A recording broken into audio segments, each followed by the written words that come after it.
Welcome to the Undisputed podcast. I'm your host, Jenny Taft. This podcast is the full show from today's episode of Undisputed from start to finish. They've got a busy slate, so skip Shannon. Let's get to it. Good morning. Welcome to Undisputed. We are live from LA. I'm Jenny Taft here with Skip Bayless, Shannon, Sharpe. Good morning. Good morning.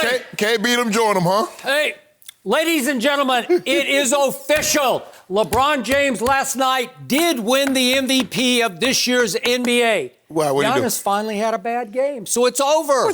It doesn't matter that he's on pace to have the greatest PER in the history of basketball. It doesn't matter that Giannis is ranked number one in defensive win shares.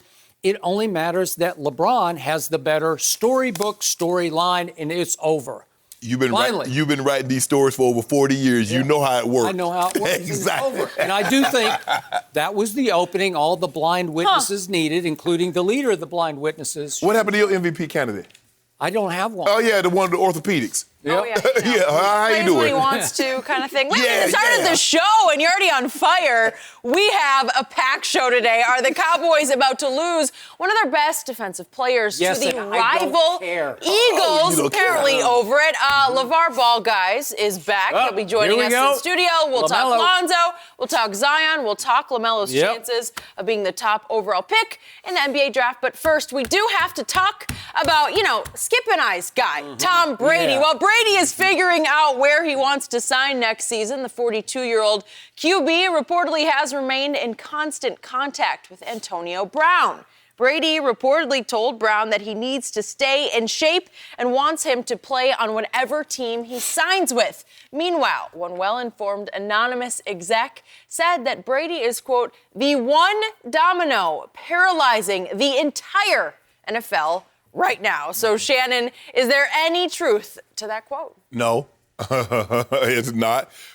Maybe the teams. Look, there are only a handful of teams that's in position that needs a quarterback. Skip, I compare Tom Brady's situation to the Kawhi Leonard situation. Kawhi Leonard paralyzed the Lakers. He paralyzed the Clippers. He paralyzed Toronto.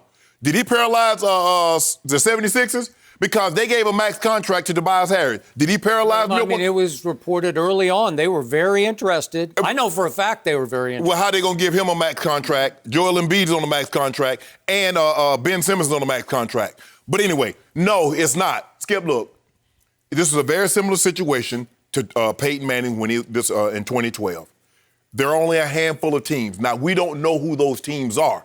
But is Seattle paralyzed? What about Green Bay? I think they're okay. Exactly. What about the Saints? Can I answer? Yes, you can. I can, because I can give you a whole lot more teams that will be interested than won't be. A whole lot more. But I've got 13 that will be. Okay.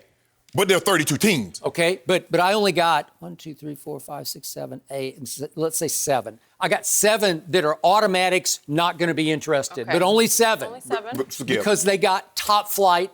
But even of the 13 that you said would be interested, Yes.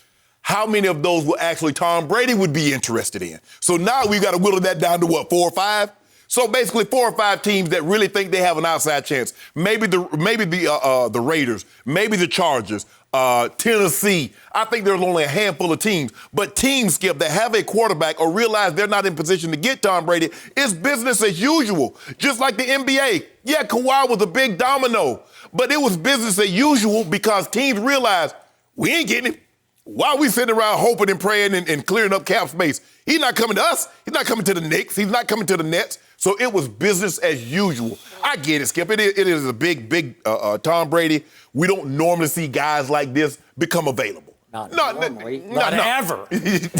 not become available. I mean, you act like it happens every couple of years, but not. No, it's never happened. No, well, Peyton became available. Okay. Like I said, anomaly. Okay, but he had a back injury that required fusion surgery up high in his neck, which is the worst kind. It's the riskiest kind, and nobody knew whether he could even throw it 5 yards. He couldn't. Seriously. Exactly. The Colts said no. Right. He's done. We're out. We're going to take this pick and we're going to pick Andrew Luck. Correct. Okay, so it's not the same because there's too much risk involved. There was with Peyton. And then when Joe came available, Joe was a trade. Joe didn't hit the open market. They traded him because he was very familiar with Paul Hackett, who happened to be the offensive coordinator. So you're right, Skip. We don't normally see a guy like this with no injury. He's a little older.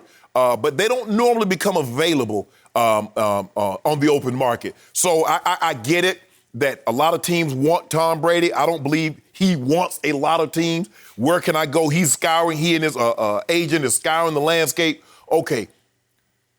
If I go, because he's going to have a lot of control, Skip. And that's the one thing, knowing, I'm very, very familiar with the Denver situation. Peyton Manning had a lot of control.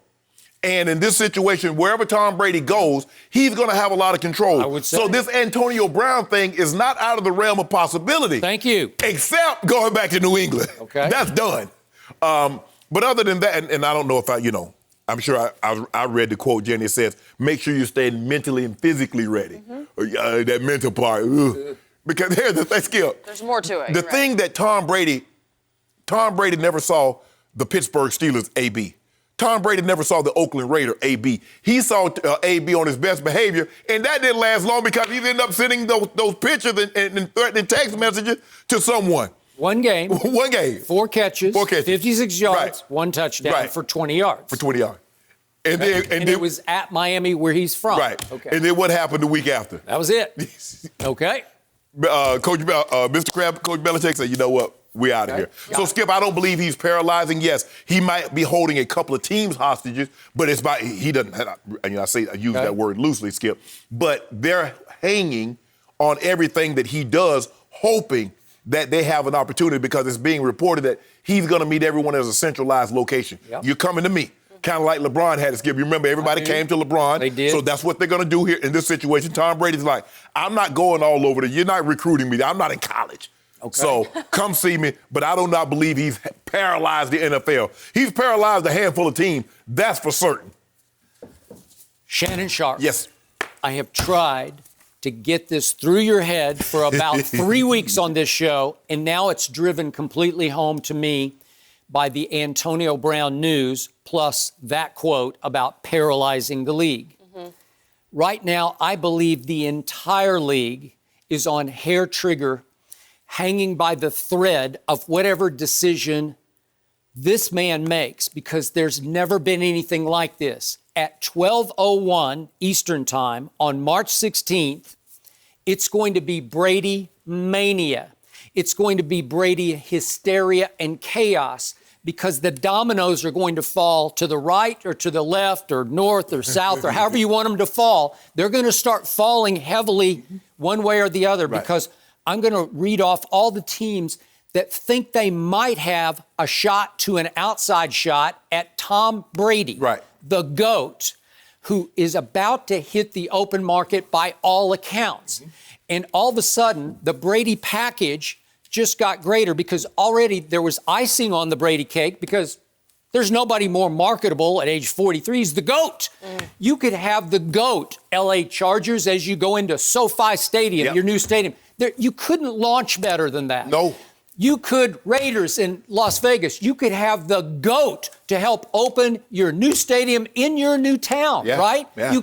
How could you do any better than the GOAT, right? Vegas Tom. On just marketability. True. Okay, now there's a cherry on top of the icing, because it's coming clear to me, and again, I don't know this. Well, Vegas is off because of Antonio Brown is the package, part of that package. Well, no, but I'm about to get to that. Okay. But the point is, with Antonio Brown, he's become a package deal with Tom Brady, and everybody's going to be open-minded to Tom plus Antonio, because for all of Antonio's faults, all of his incidents, all of his track record, all that he faces just to get reinstated into the league. I don't even know what his status is. He's just out right now. But for all that, if a team thinks Tom Brady is going to bless him and bring him in and sort of oversee Antonio, and that Antonio has pledged allegiance to Tom Brady, do you not have a chance to keep him in bounds? It's kind of like the J.R. Smith of Mozgov. Yeah. Mozgov was the key, J.R. was the throw-in. Where Tom Brady is the big piece, and Antonio Brown is the throw-in. But the big piece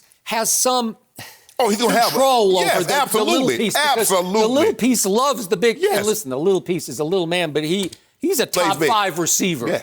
He is extraordinary still. He's almost 32 years of age. Yeah. But still, from what I saw just in those little bits and pieces last year in training camp and then in that one game, he's a difference maker. Yes. And if if he loves Tom enough to stay in line for Tom, you've got, wait, Tom, you can deliver Antonio to us maybe at a reasonable price, because I think Tom's going to come for a reasonable price. I don't think he's going to try to break any banks.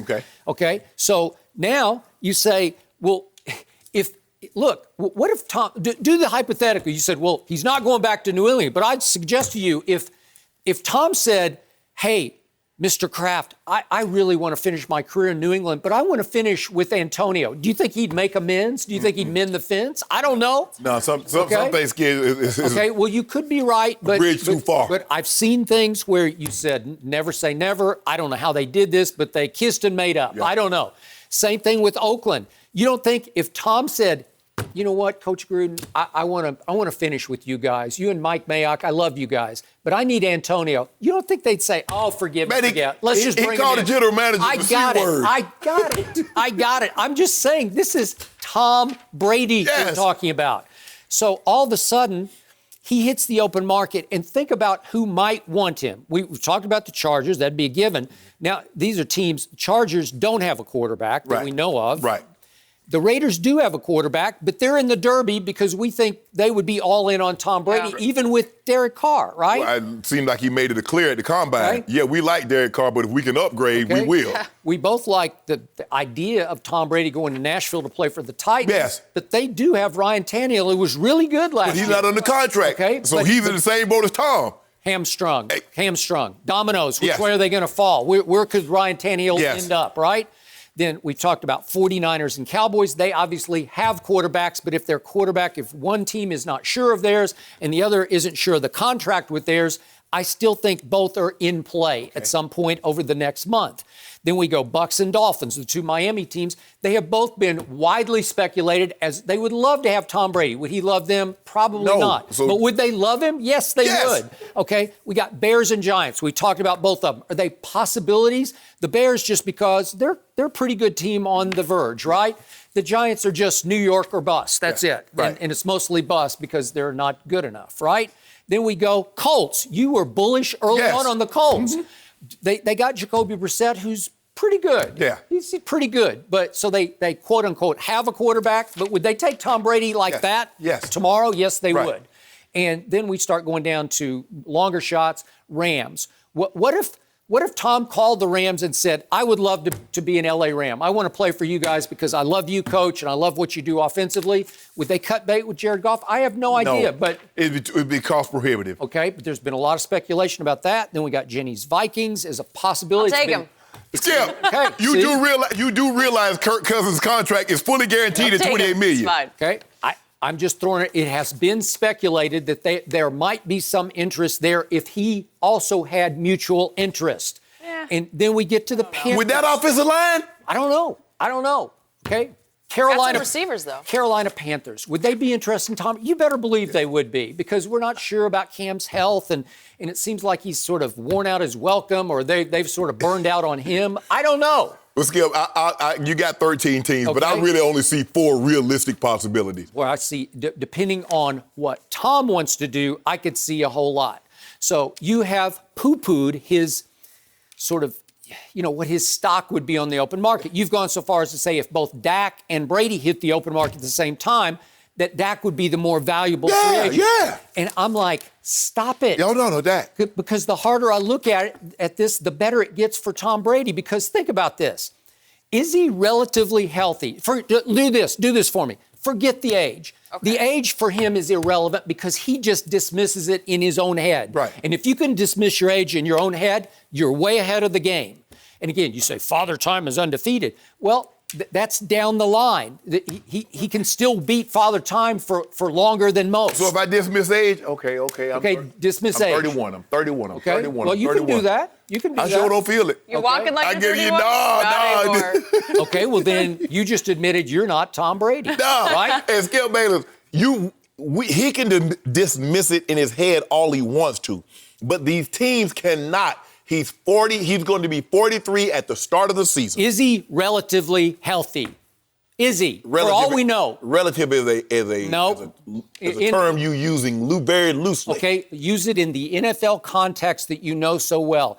given the health of most 40-year-old NFL players, is he healthy? Hell, it ain't but like two of them, him, Drew Brees, and Adam Vinatieri. Okay, I'm talking about 40-year-olds who are out of football. They're all beat up. You got all kinds of little things going on with you, right? Yeah. I don't think he has many things going on with him. He had an elbow issue last year that seemed to trouble him, but that was about it. And an ankle and a knee that caused him to miss practice time. Okay, but did he miss a game? No. Does he have anything that's career-threatening? Has he had serious knee surgery or Achilles surgery where you say, that's career-threatening? Zero. Okay, well, Skip. Zero. Okay, how about this here? Well, explain to me 27 completion percentage. Okay, I'm going down the list of all the things that are pluses. I'll get to that in just a second. Okay, what did you tell me? You said, the reason I finally stopped, I just burned out on it. I just couldn't take the meetings. Do you think he's lost any of his drive at age 43? No. In fact, I'm going to argue with you. His drive is about to be hyperdrive. Because if he does hit the market and he chooses one of these teams, he will be possessed to show Belichick he can go win a Super Bowl before Belichick wins one in New England. Correct. Okay, you don't think that will refuel the last stage of his career? And he's probably, and I'm sure they'll allow Brady to bring his system if he wants to. All right. So he'll be even more focused. I agree with you. So now I'm going to eye test. I watched every snap he took last year. This is just me. I saw zero loss of arm strength or quickness of release. It looked just the same as always to my eye. Maybe you would disagree, but it looked just the same to me. But what was changed was Bill Belichick saddled him with easily his worst supporting cast of his entire 20 years. They were below average in pass protection and offensive line. They were below average in run game production.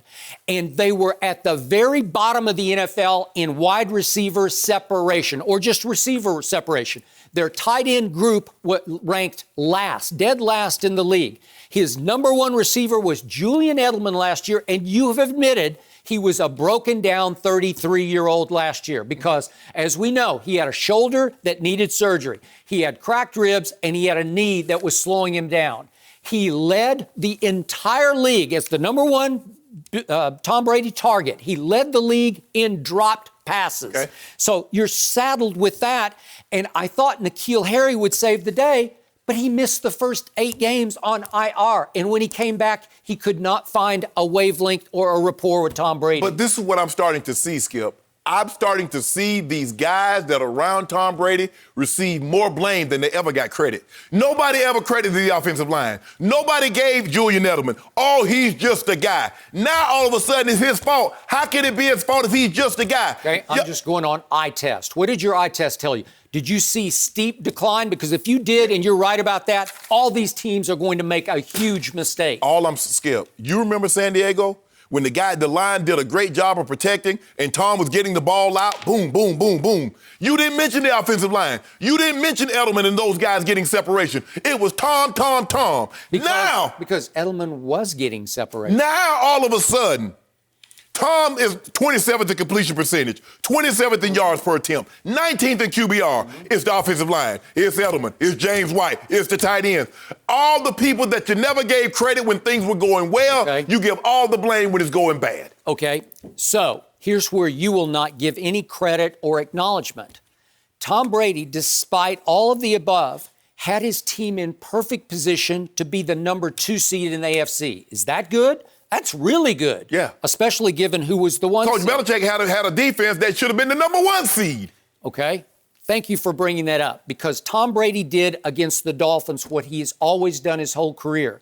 He drove them 8 plays, 60 yards for the touchdown with 3:53 left in the game that put them ahead 24-20. He threw 13 yards to James White, touchdown. We're up 24-20 at home with Bill Belichick's defense now on the hot seat. Okay. It's against Ryan Fitzpatrick. They had come to life over the last 3 games of the year. They upset the Eagles, but it's still in Foxborough, Bill Belichick's unit that for a while people were making the case was on an historically great pace. Am I right? Yes. It's that unit against the journeyman Ryan Fitzpatrick, for whom you have little to no respect. Right. You say he's hit and he's missed. He's very hit and miss, yes. He's more missed than hit. Yes. And all he did was to drive them 75 yards in 13 plays and needing not just a field goal, a touchdown. With 24 seconds left, he throws to Mike Gesicki for 5 yards against Bill Belichick's defense for the upset, 27-24, that knocks them out of the 2 seed.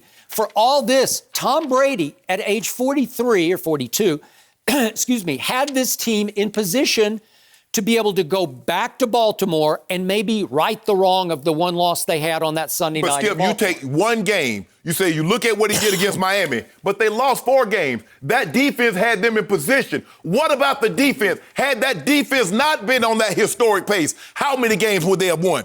Well, remember, the first 3 games of the year, Tom Brady was ranked the best quarterback in football by Pro Football Focus. So what about those games? He was riding high when they were protecting. You got to protect him a little bit because he's never been very mobile. But here's the Am I thing. right? You said Tom Brady in the first 3 games, but the defense was ranked number 1 throughout the season. So that's not... No, it really wasn't. If you go back and trace to mid-year at Baltimore, they got bum rushed. What did Tom Brady do in Baltimore? What did Tom Brady do in Houston? Okay. All right. Well, you got me, but what did both units do? Neither unit was No. Yeah. Ain't no GOAT players over Yeah. there. There ain't no GOAT players on that defense. I'm talking about GOAT, the GOAT. Last in separation of wide receivers, said Pro Football Focus. Yeah. This unit last. 27th. It's the worst. 27th It's the completion worst. percentage. Are you willing to bet against the GOAT on the open market after the Already bet. lack of support? What you think? I took my Fox bet money and bet last year that Tom Brady was gonna be done. I bet it and won big. Really? Yeah, about to get me a yacht, Jenny. A yacht? Yep. Wow, Or maybe not a yacht, a Chris Craft. That's interesting. very nice. You bet in 2016 he was done, 17 done, 18 done, 19 done. And then I double down. That's what you do, Jenny. What you do, you win. You double down. And so when you hit. But then somebody had to change the bet on the fly to, no, I mean, he's just done in New England. But that's his choice, not theirs. Oh, it's theirs. It's going to be his It's choice. theirs. No, It's theirs. sorry. Because guess what they could have done, Jenny, if they really wanted him? Instead of giving him $8 million, they could have gave him a 2-year extension. But that ain't what they did. And by the way, didn't want it just one either. last hurrah here. How dare you put Kawhi Leonard, as much as I like Kawhi Leonard, in the same sentence with Tom Brady? It's like Kawhi being on the up. No, it's not. Yes, it is. It's the GOAT. Hold on, Skip. It's the GOAT. All I'm saying is about the paralyzing of the NBA. There is only a handful of teams. Now, Tom's agent, Don Yee, if I still his agent, That's Skip, his agent. he's going to reach out to about 3 or 4 teams. Now, it's going to be only Don Yee and only Tom Brady. And it's probably going to be a very similar situation to Kawhi. If the information gets out, guess what? You're off the list. So all these other teams, you done gave team false hope that it's never going to happen. But you put it out there. Brady's more of a showman. I think he'll say, come on, come all. So he'll show me now. He'll be on He'll social show me media. now, huh, Jenny? He plans it out on social. Oh, He loves the social. okay. I didn't know that. So March Yeah. 18th is where it's official. So he got more a little Go time. James in him, huh? Because you said Go Go James will show me. He be putting stuff out there, Jenny. Why you can't keep it to yourself? Yeah. Michael Jordan would have never done that. Well, Tom's better on social Oh, no, don't do that, Skip. Don't do that. He's funnier. No, he's not. cleverer. No, Corny Tom. no, oh my goodness. He My playing his favorite leaves. version. Oh, he throwing leaves up in there. Oh, it's autumn. Oh my goodness. Oh, jeez. You should take some notes from him on social. Where are you hiding in the leaves? Well, you're obviously watching, so that's a start. He's going to cliff dive. You seen cliff dive? He does Oh things my like goodness. that. Yeah, exactly. He's going off the Risk black taker. diamond. Whatever. I gotta doesn't watch he because I do? know Skip gonna want to talk about that bit. What doesn't he do? No mercy. James Harden and Russell Westbrook struggled in New York last night against a bigger Knicks team. The Rockets' new small ball lineup was out-rebounded 65-34 and fell behind by as many as 21 points. The Houston duo of Harden and Westbrook ended up going 17 of 41 from the floor, but Westbrook still had a shot to send the game to overtime that he missed. Harden chalked up the loss to the Rockets not being disciplined on defense. So, Shannon, how much faith did you lose in the Rockets after last night? None, because I didn't have faith to begin with, Skip. I didn't Smart. think they were going. I didn't think they were getting out of the West. I didn't think they were going to make it to the Western Conference Finals, so I By lost. the way, what were you last week? We did scale of 1 to 10 on them winning the West, and you were at a 3. I think I was like a 2 or 3. Yeah. I believe you were 3. Okay. Go ahead. Yeah, because look, all this is a sign of things to come. Skip, they made 23s, go 25 or 27 from the free throw line, and they still lost to a very, very bad Knicks team. But when you get out rebounded by 31, The Knicks are not a great rebounding team, Skip, since they've gone to the small ball lineup. They've been out rebounded by double digits 4 times. They're 1-3 in those games. 1-3. Now, you don't think the Lakers can? If the Lakers out-rebound them by 31, if the Clippers, if the Nuggets, that's a 30-point loss. A lot of things need to go well for the Lakers, for the Rockets to win a game, Skip. The 50-50 balls, they need 80% of those because they're so small, because they're going to get out-rebounded. And if you look at them, they were like, when they beat Boston, Skip, they were like -2. You can win a lot of games -2. There's nothing wrong with -2. You start getting -15, -20, -30, Skip, it's hard to win, even against bad teams when you get out-rebounded by so many, give the team so many different opportunities. Skip, it's just when you look at P.J. Tucker having to battle 6'11", 7-foot guys, Skip, at some point in time, that's got to wear on him. He has to be great. And you saw last night, he got nothing. But he's trying to battle 6'11", 6'10 guys. And Harden and Westbrook didn't shoot, because normally Russ has been unbelievable. I believe Russ, Skip, for the month of February, will be Western Conference Player of the Month, and deservedly so. Yep, I'll buy that. But it's a situation, Skip, I just don't believe that you can trot out there. James Harden jumped center last night, Skip. He did. And he won it. He won it, yeah, and he was excited, too. You'd have thought he hit a step-back crossover 3 on somebody. He would be like, yeah, I got this one. I didn't lose any faith because I didn't have faith that they were going to go very far to begin with. Look, it's great. They're fun to watch. I love the way Russ is playing. And I hear, everybody's like, Russ should have been playing like this. I don't know what he should have been playing like, but I love the way he's playing now. He's turning down a lot of threes. He's getting to the basket. He's hitting his mid-range, and he has it going. But they're not going anywhere with no 6-6 lineup, Skip. This ain't college. This is the NBA. And they're not beating the Clippers. They're not beating the Lakers. And I don't believe they'll beat the Nuggets in a series. You could be right. You are probably right. But I'm hanging in with what I said last week when we did scale of 1 to 10. What threat are they to win the West? I had them 50-50. I got them at a 5. Okay. And I'm hanging right in there because last night did not discourage me. I still love this team because I must admit I love watching this team. I pinch myself every night I'm watching those two guys play together, and I remind myself, these are two of the rarest players we've ever seen come down the pike in this league.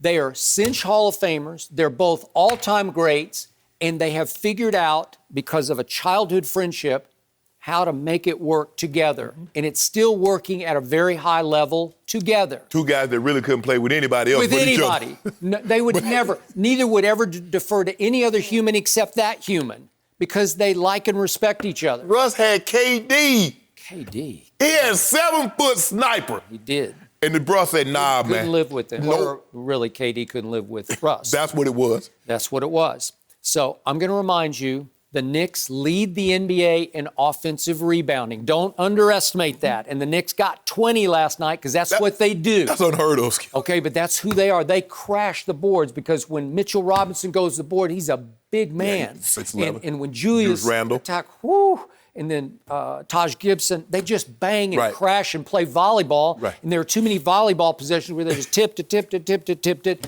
and finally it fell. Or they got to the free throw line. Right. Okay, keep that in perspective.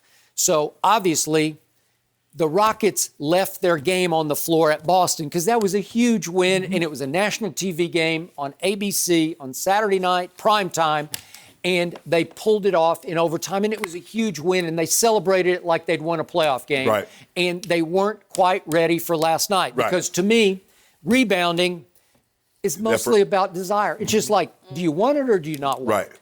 You have to know how to do it because you have to have the technique. You have to block your man out. You just have to. But you can screen a bigger man and keep him off the board. Right. And if you attack the basketball when it goes up, you can at least hold your own. So the counter to the stat that you just threw at me is, do you realize we have to go back 14 games to find one where this Rocket team and someone with Capella, that they won the rebounds. Right. Okay, so they've gone. They've never been a great rebounding team. So over the last 14 games, some with Capella, they're 10-4, and they lost every rebound battle. All those games, the 10 wins were all lost in the rebound category. Yeah, but Skip, no, but not by this. Look, this you was can a lose. wipeout. Yeah, you can lose by 2 or 3, 5 rebounds, but 31. I know, and the problem with this one was not only did you lose by 31, but then in points in the paint, you lost 64 to 36. Well, that's no good. Yes. Okay. Yet and still, why am I not losing any hope? Russ had a shot at the buzzer to go to overtime. Right. How do you do that? Yeah. Well, it's because James, as bad as he shot it from 3, which is not unusual, Right. he made 16 of 16 free throws. Yeah. Well, what is going on? Do you realize what he's doing to this league? I look back over the last 6 years. James Harden has crushed the second-place free throw maker. It's not even close. It's not even close. Like right now, he's 122 clear of Trae Young. 120. So they're playing the same kind of minutes. Right. But wait a second. He's getting to and making so many more free throws. Then you look at every year, there's some years like, last year, he won the thing by 222 free throws. That's like incomprehensible to me that you'd play the same minutes with everybody else, all the other stars, and you'd make 222 more free throws than anybody else. We've never seen anything like this. Skip, Okay. Jordan, even Jordan, when he was going to the free throw line, we never saw anything like this. Nothing like it. So it evens the playing field, right? It sort of levels the competition because you can do that. And if you brought it up, they made 23s, which is not all bad. Yeah. You know, usually that's pretty. But what have we seen come playoff time? The calls that James Harden get in the regular season, right. he doesn't get those come playoff time, and he gets frustrated. And if you have a big playoff game, especially a pivotal playoff game, and he shoots 3 for 13 for 3, which he is wont to do, then Very capable of doing that. I got you. But all of a sudden, over the last month, Russell Westbrook said, what do I do worse? The worst thing I do is I shoot threes, so I won't shoot them. My team shoots threes like crazy. I'm going to quit shooting threes. Did he shoot very many last night? He went 1 for 3, which is okay. He's doing 1 for 2. You can live with that. Skip, it's the 1 for 8, the 1 for 9 that bears and them. that used to be Oklahoma City Russ. There'd be too many 1 for 12s. Yes. And in this case, he's saying, no, I'll do what I do. I'll let him shoot those threes. I'll let everybody shoot their threes. Right. But there's no Capella standing in the lane anymore, so I can just fly at the basket. And he had that one dunk last night that just It's Madison Square Garden, so they root even louder for the visiting team, right? For the opponent. Because they don't have any superstars, so they root for the other team's superstars. What a dunk. Look at this, just electrified. It just brought the house down and got them back in the game. Whew. Whoa. Oh, Russ. He go hard in the Knocked paint. me out of my chair. Yeah. And so they kept coming back, and James made one big 3. But here's what's happening. Over the last month, it has come clear to me that the Rockets have become Russell Westbrook's team. And I didn't see that coming. Because James is a big deal in Houston. He's been there a long time. But here's the thing, Skip. Come playoff time, you're playing every other day. And it's not you playing Memphis, and then you go to New York, and then you play the Heat, and then you play Orlando. You deal with that team every other night. Okay. So my point is the closer for the team is now Russell Westbrook. Yeah. The ball was in his hands in every big late game moment. Yep. So James seems okay with it. Yeah. He seems to defer happily. Right. I think. I don't know. I'm not behind the scenes. Right. But he seems good with it because he loves him. Right. And he respects him. Right. And yet, James, to me, down the stretch, is starting to lose a little bit of his confidence because there were 2 layups. One came fairly early at 6:34, but it was a big miss. Right. And then there's one with 30.9 seconds. These are layups. If we could see these are where he snakes through the paint and through all the arms and just lays it up and just left it on the front of the rim. Right. You can't do that. This is it. You're mounting a comeback and you get right to the Point rack. blank. How many times do you see him do that? Never. Because that's his shot, right? It's just that little scoop layup, and he just didn't get it up over the rim. But if they had showed up, and as D'Antoni said, we just gave the game away in the second quarter because they did. They just got smoked. And so, their effort was no good in the second quarter. And then all of a sudden, they turned it on in the second half, and it was pretty good. Well, what they should have skipped, the thing is, like, when you play bad teams, if you jump on them early, they'll go away. But they let the Knicks hang around, and all of a sudden, the Knicks like, man, we can win a game against a good Houston team. Oh, let's keep playing hard. Let's see what happens. Well, if they'd have jumped on them early, like everybody else does, and it's over. Yep, I agree.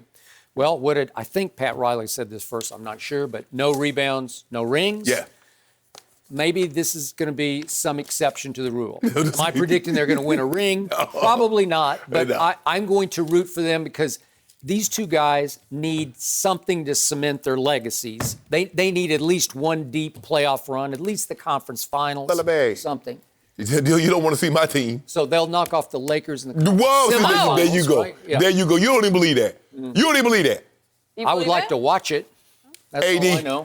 AD probably go for 40 and 20. Really? Goat James will have a triple-dub on the night. I don't know. Every night. No mercy. After the Lakers refused to deal Kyle Kuzma at the trade deadline, he began to struggle, averaging just under 11 points a game in February. Kuzma finally had his first 20-point game since January 18th on Sunday against the Pelicans, and he celebrated the performance by posting a picture of himself on Instagram with the caption, "They hate me because they ate me. Mwah, kisses for all." Do you like the moi part? While Kuzma has fallen short of expectations this season, the Lakers also worked out free agents, Dion Waiters and J.R. Smith, yesterday. So, Shannon, how much do you trust Kuzma? I don't trust him as far as I can see him. And I can't see it right now, so that'll mean I can't trust him. Hold on, Skip, does he know that when he was sitting out that post, they had Dion Waiters and J.R. Smith in the building? It's a little workout. Why the hell do you think? And supposedly they were lighting it up, man. The timing. Yeah. Hey, Kuz, if you don't mind me asking, why you think they were there? Good question. They weren't trying out for the horse championship. Good question. Because the Lakers, along with myself, do not believe that you can consistently give them what they need. Okay. Jenny mentioned this is his first 20-point game in 6 weeks. So where were all that? They don't want Skip. They mad at they hate you because they ain't you. Where were all those in the last 6 weeks? Good question. I don't know. Where the where was all that? It's just to type it out as well. I'm looking at it, Skip. His field goal percentage is 7% down when AD's on the court. Yep. He averages 20 points when AD's off the court and when not playing, 11 points when he plays. So guess what? Not a good sign. Hold on, Skip. So what that mean? So I guess we gonna set AD come playoff time so we get Kyle Kuzma to give us 20. Stop it. He's not going to get the minutes that he got last year, nor has he earned those minutes. Last year he's playing like 33 minutes. Now he's down to 25. What? Come on, Kyle. But see, this is what gets me, Skip. You wait till you have one good game, and then all of a sudden, you the second coming. Bruh, the reason why they tried to get Marcus Morris was because of you. The reason why they signed Keith was because of you. The reason why if Harkless got bought out by the Knicks was because of you. The reason why they had J.R. Smith and Dion Waiters, Skip, the same Dion Waiters that told that he was sick. Yep. And then went on a yacht the same day for his birthday and was popping bottles. That Dion Waiters is in the building. And he's sitting out post talking about they're mad at him because they ain't him. Dude, you sound utterly ridiculous. And that's what I'm hoping Gold James. The Gold James got to drag that to the championship. Drag that. Drag that to the championship. Drag that. I mean, we got mercy. This dude here. Skip. What about like self-awareness? Whatever happened to self-awareness? Does that not exist anymore?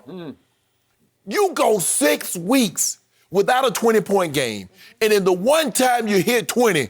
Skip, hold on.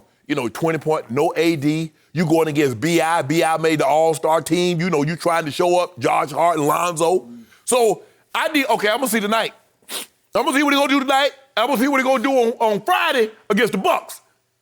I'm going to see. I'm going to see if any posts. I'm going to start following him. Because, I don't follow. Yeah, I'm going to start following him because I'm going to see what he going to tweet out after this game. Tonight and on hold on. And then they got somebody on Sunday. Yeah. So I'm going to see over the next week, I'm going to see how much he tweet or post or whatever they call it. But I'm going to see. I want to watch. Drag him to a championship. Yes, drag.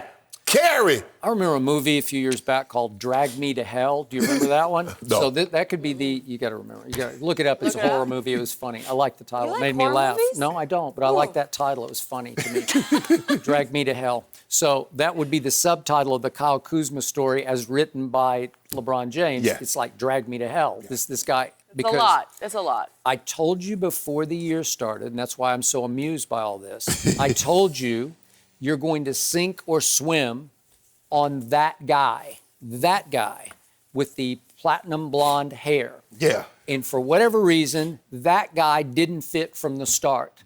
LeBron rejected that guy. AD and LeBron rejected that guy. He didn't click with them because he wasn't in their clique, C-L-I-Q-U-E, clique.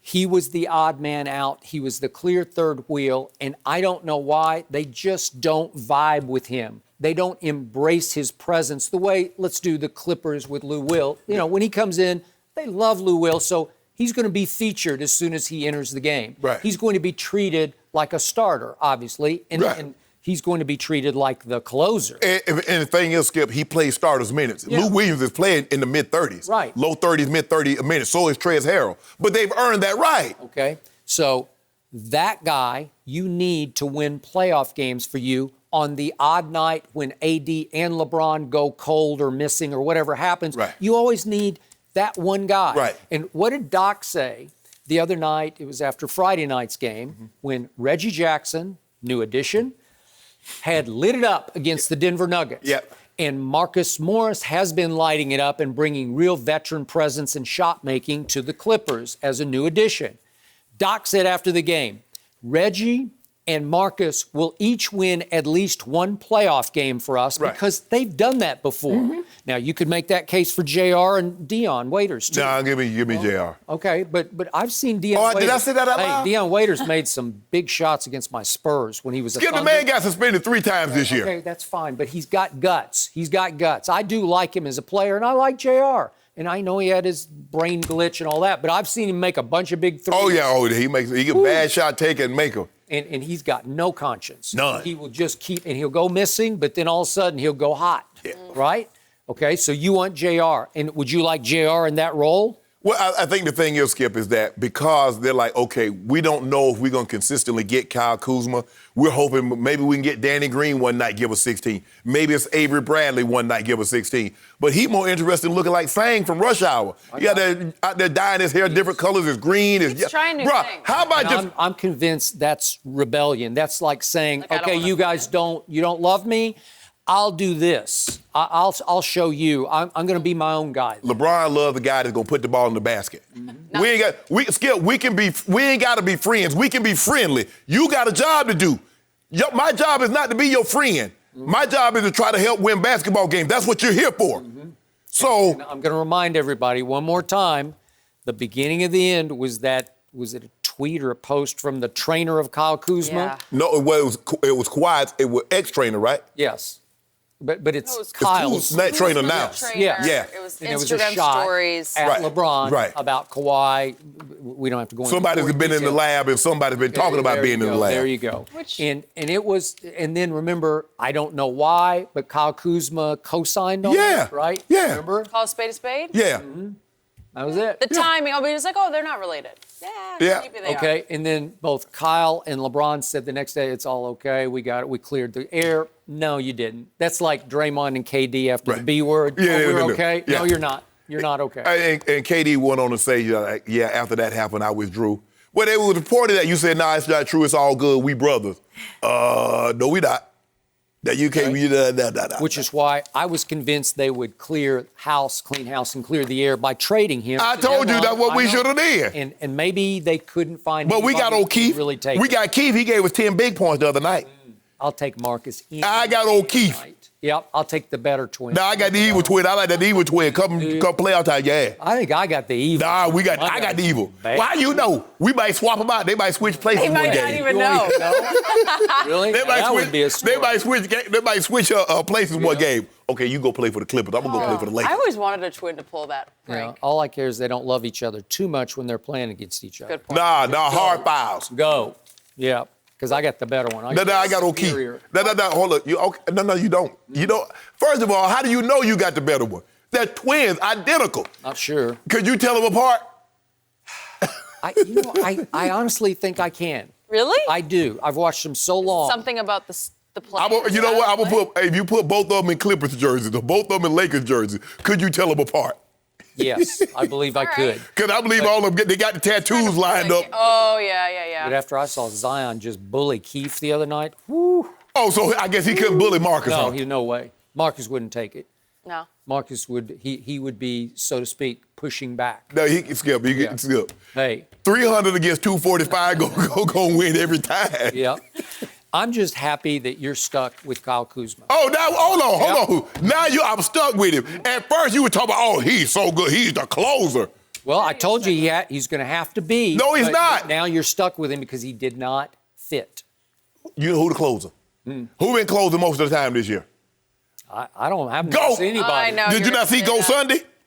Did you not see what he did to Zion? I saw it. Did you see what he did to Zion? Was that a close game? Yeah, it was close. No, it wasn't. It ended up being close, but it was close at first. Who hit the biggest shot of the game on Sunday? Go. No, I think it was Kuzma. That ball three. Did you see when he dunked on him? Man, first of all, Kuzma made that Kuzma shot. was getting dunked on left and right. Zion Williamson was dunking left-handed, right-handed, both hands, just dunking on his head. And LeBron said, you know what? For dunking on my boy, I'm going to drop this bomb 40-foot on you. Yep. That was cool. All I know is that the Clippers and Lakers have played twice, and LeBron has failed miserably to We got something for you. times. We got something both for times. We got something for that what on Sunday. Yeah, LeBron had a grand total of 2 on opening Go to night in the church. fourth quarter. Go to church. Yeah.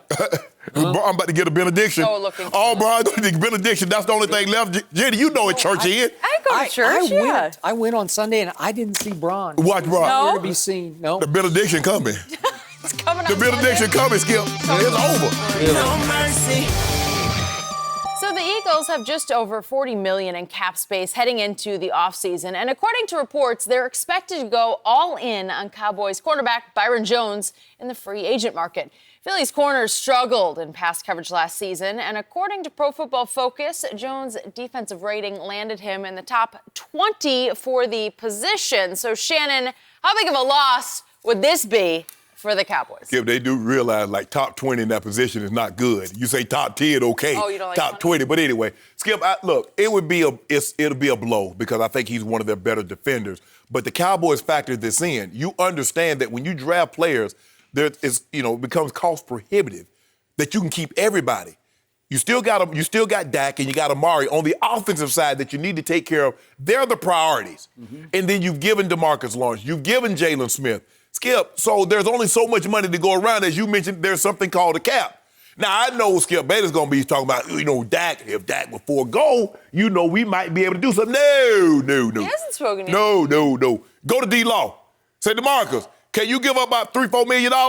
Hey, Jalen, can you give up 3 or 4 offensive linemen? I need all y'all to give up $1 million or $2 million so we can keep him. Or, by the way, if I'm Dak, I'm going to say, hey, guys, owners, you think y'all can, instead of giving us 48%, make it 50-50? And then I think about it, because y'all don't want to give up no money. Y'all want me to get some money back. Back to Byron Jones. Byron Jones, Skip, he would help because automatically he's better than anything they got in the secondary for the Eagles. Obviously that. Yep. But it's not a death blow. Now, if they got Amari Cooper, that would be a crippling blow to the Cowboys. But, Skip, yeah, obviously anytime you can take something away and then you can add it to the rival can add it, obviously it hurts. But that ain't Stephon Gilmore now. If you tell me he was Stephon Gilmore, I say, ooh, Skip, y'all in trouble. But he ain't that. Okay, my turn, and I got a whole lot to say about this one. The Eagles can have Byron Jones. You can pay him $17 million, and God bless, because he will do nothing but continue to frustrate you. And I'm so happy we're doing this topic today on the heels of the Combine when we all watch the Olympics that is the weekend at the NFL Combine. This man, Byron Jones, was the all-time workout warrior at the Combine. He's phenomenal. Never been anything quite like him except maybe Mike Mamula, but I think this kid was even beyond Mike Mamula. I agree. Byron Jones, who measured 6'1", 199 pounds, so a pretty big corner. That's a big corner. Big corner. He ran 4.43, which is pretty great, Yes. But more important, Byron Jones at his combine, he set the world record for the standing broad jump. The world record. Not the combine record, the world. This is the world. Watch this. Insane. This is the world record. It's Wow. 147 inches. I don't know what that means, but that just looks far. 12 foot 3 Look inches. at how easy he does that. Oh. That's 12 foot 3 because there's 12 inches. Yeah. He's flying Yeah. right Okay. now. And then that. he goes vertical, and it was the third highest vertical among all players over the last 15 combines. Okay, think about that. So he comes into the combine ranked the 25th best cornerback. Think about this. You're ranked 25th on the cornerback list, and you leave the combine as a first-round pick. Yes. And my Dallas Cowboys said, we got to have that. Yep. So they're picking 27th overall, and they take him at the bottom of the first round. Right. And I'm like, okay. I knew a little about him because at that point I was in Bristol, Connecticut, and he went to what's called St. Paul's Catholic in Bristol, and then went to UConn. So I got all the athletic. He's off the charts athletically. Right. And then it started. And I started to watch him, and he can really cover. He can really get up into you. He can press you. He can do just about anything athletically you want a corner to do. I know what this goes back to, Skip, Okay. but you get into that. Okay, I'm getting back to this. He has no instinct or hands for catching the football. He doesn't. He gets no hands on no footballs. He intercepted one pass in 2016 and one in 2017. Period, end of story. None in 2018, none in 2019. I don't even remember him getting his hands on a ball last year. Well, he gets his hands on his ball, Skip, but at that size, if he could catch, he'd be a receiver. Well, that's the reason why he's on that side of the ball. All right, now, you there have got been it. some guys like Deion Sanders could actually catch the ball. Rod Woodson could actually catch the ball. Catch the ball. So in my history doing this job, I have known Coach Herman Edwards, who was a very good cornerback for the Philadelphia Eagles. Undrafted, he goes to Eagles camp with like 30 DBs and not only makes the team as a rookie, Herman Edwards, he starts for a really good Eagles team and leads them in interceptions. And I've talked to him for hours about this. Just born with it. You can't teach it. You can't coach it. Right. It's instinct. It's anticipation. It's nose for the football. Right. Honey Badger has it, where you're just going to get your hands on footballs, and a lot of times you're going to catch the football. Ed Reed had it. Listen, Deion had it to the point they just wouldn't throw at him anymore. And I went through this for longtime Cowboy fans. Everson Wallace, his first 2 years, he was unbelievable. He just caught everything. He did. He couldn't run. He couldn't jump. He couldn't do any of this combine. He just caught footballs. And you'd say, quit throwing at him. Yeah. No. I think he had 10 picks as a rookie, Skip. He did. Okay. It's just natural. Right. It's like a blessing. Right. Thank you. Byron doesn't have that blessing. So he frustrates me to no end because you have to be able to create turnovers. Right. If you don't, you're not going to win. And that's what they did wrong last year. They couldn't create And that's turnovers. what you expect, Skip. When you start playing defensive guys, you start paying them 15, 16, 17, $20 million, they got to create turnovers. Aaron Donald, Khalil Mack, the Von Millers, what do? They create turnovers, Skip. You got to be able to get the ball. It's just not good enough to knock the ball down. You have to give your offense extra possessions, and he doesn't do that. Okay. But, Skip, compared to what they have, Okay. he's light years above. So, Mr. Sharpe, Yes. what play in the history of this show has haunted me almost as much as the Dez Caught It play, which actually happened when I was on the other show, okay? This is what this is about, Jenny. This is it. all this is about This with is Byron about- Jones. It's about 3rd and 20 from the Packers 32 in the 2016 season playoff game at Jerry World. Aaron rolls to his left and just flips it up the sideline, and I'm saying, Byron!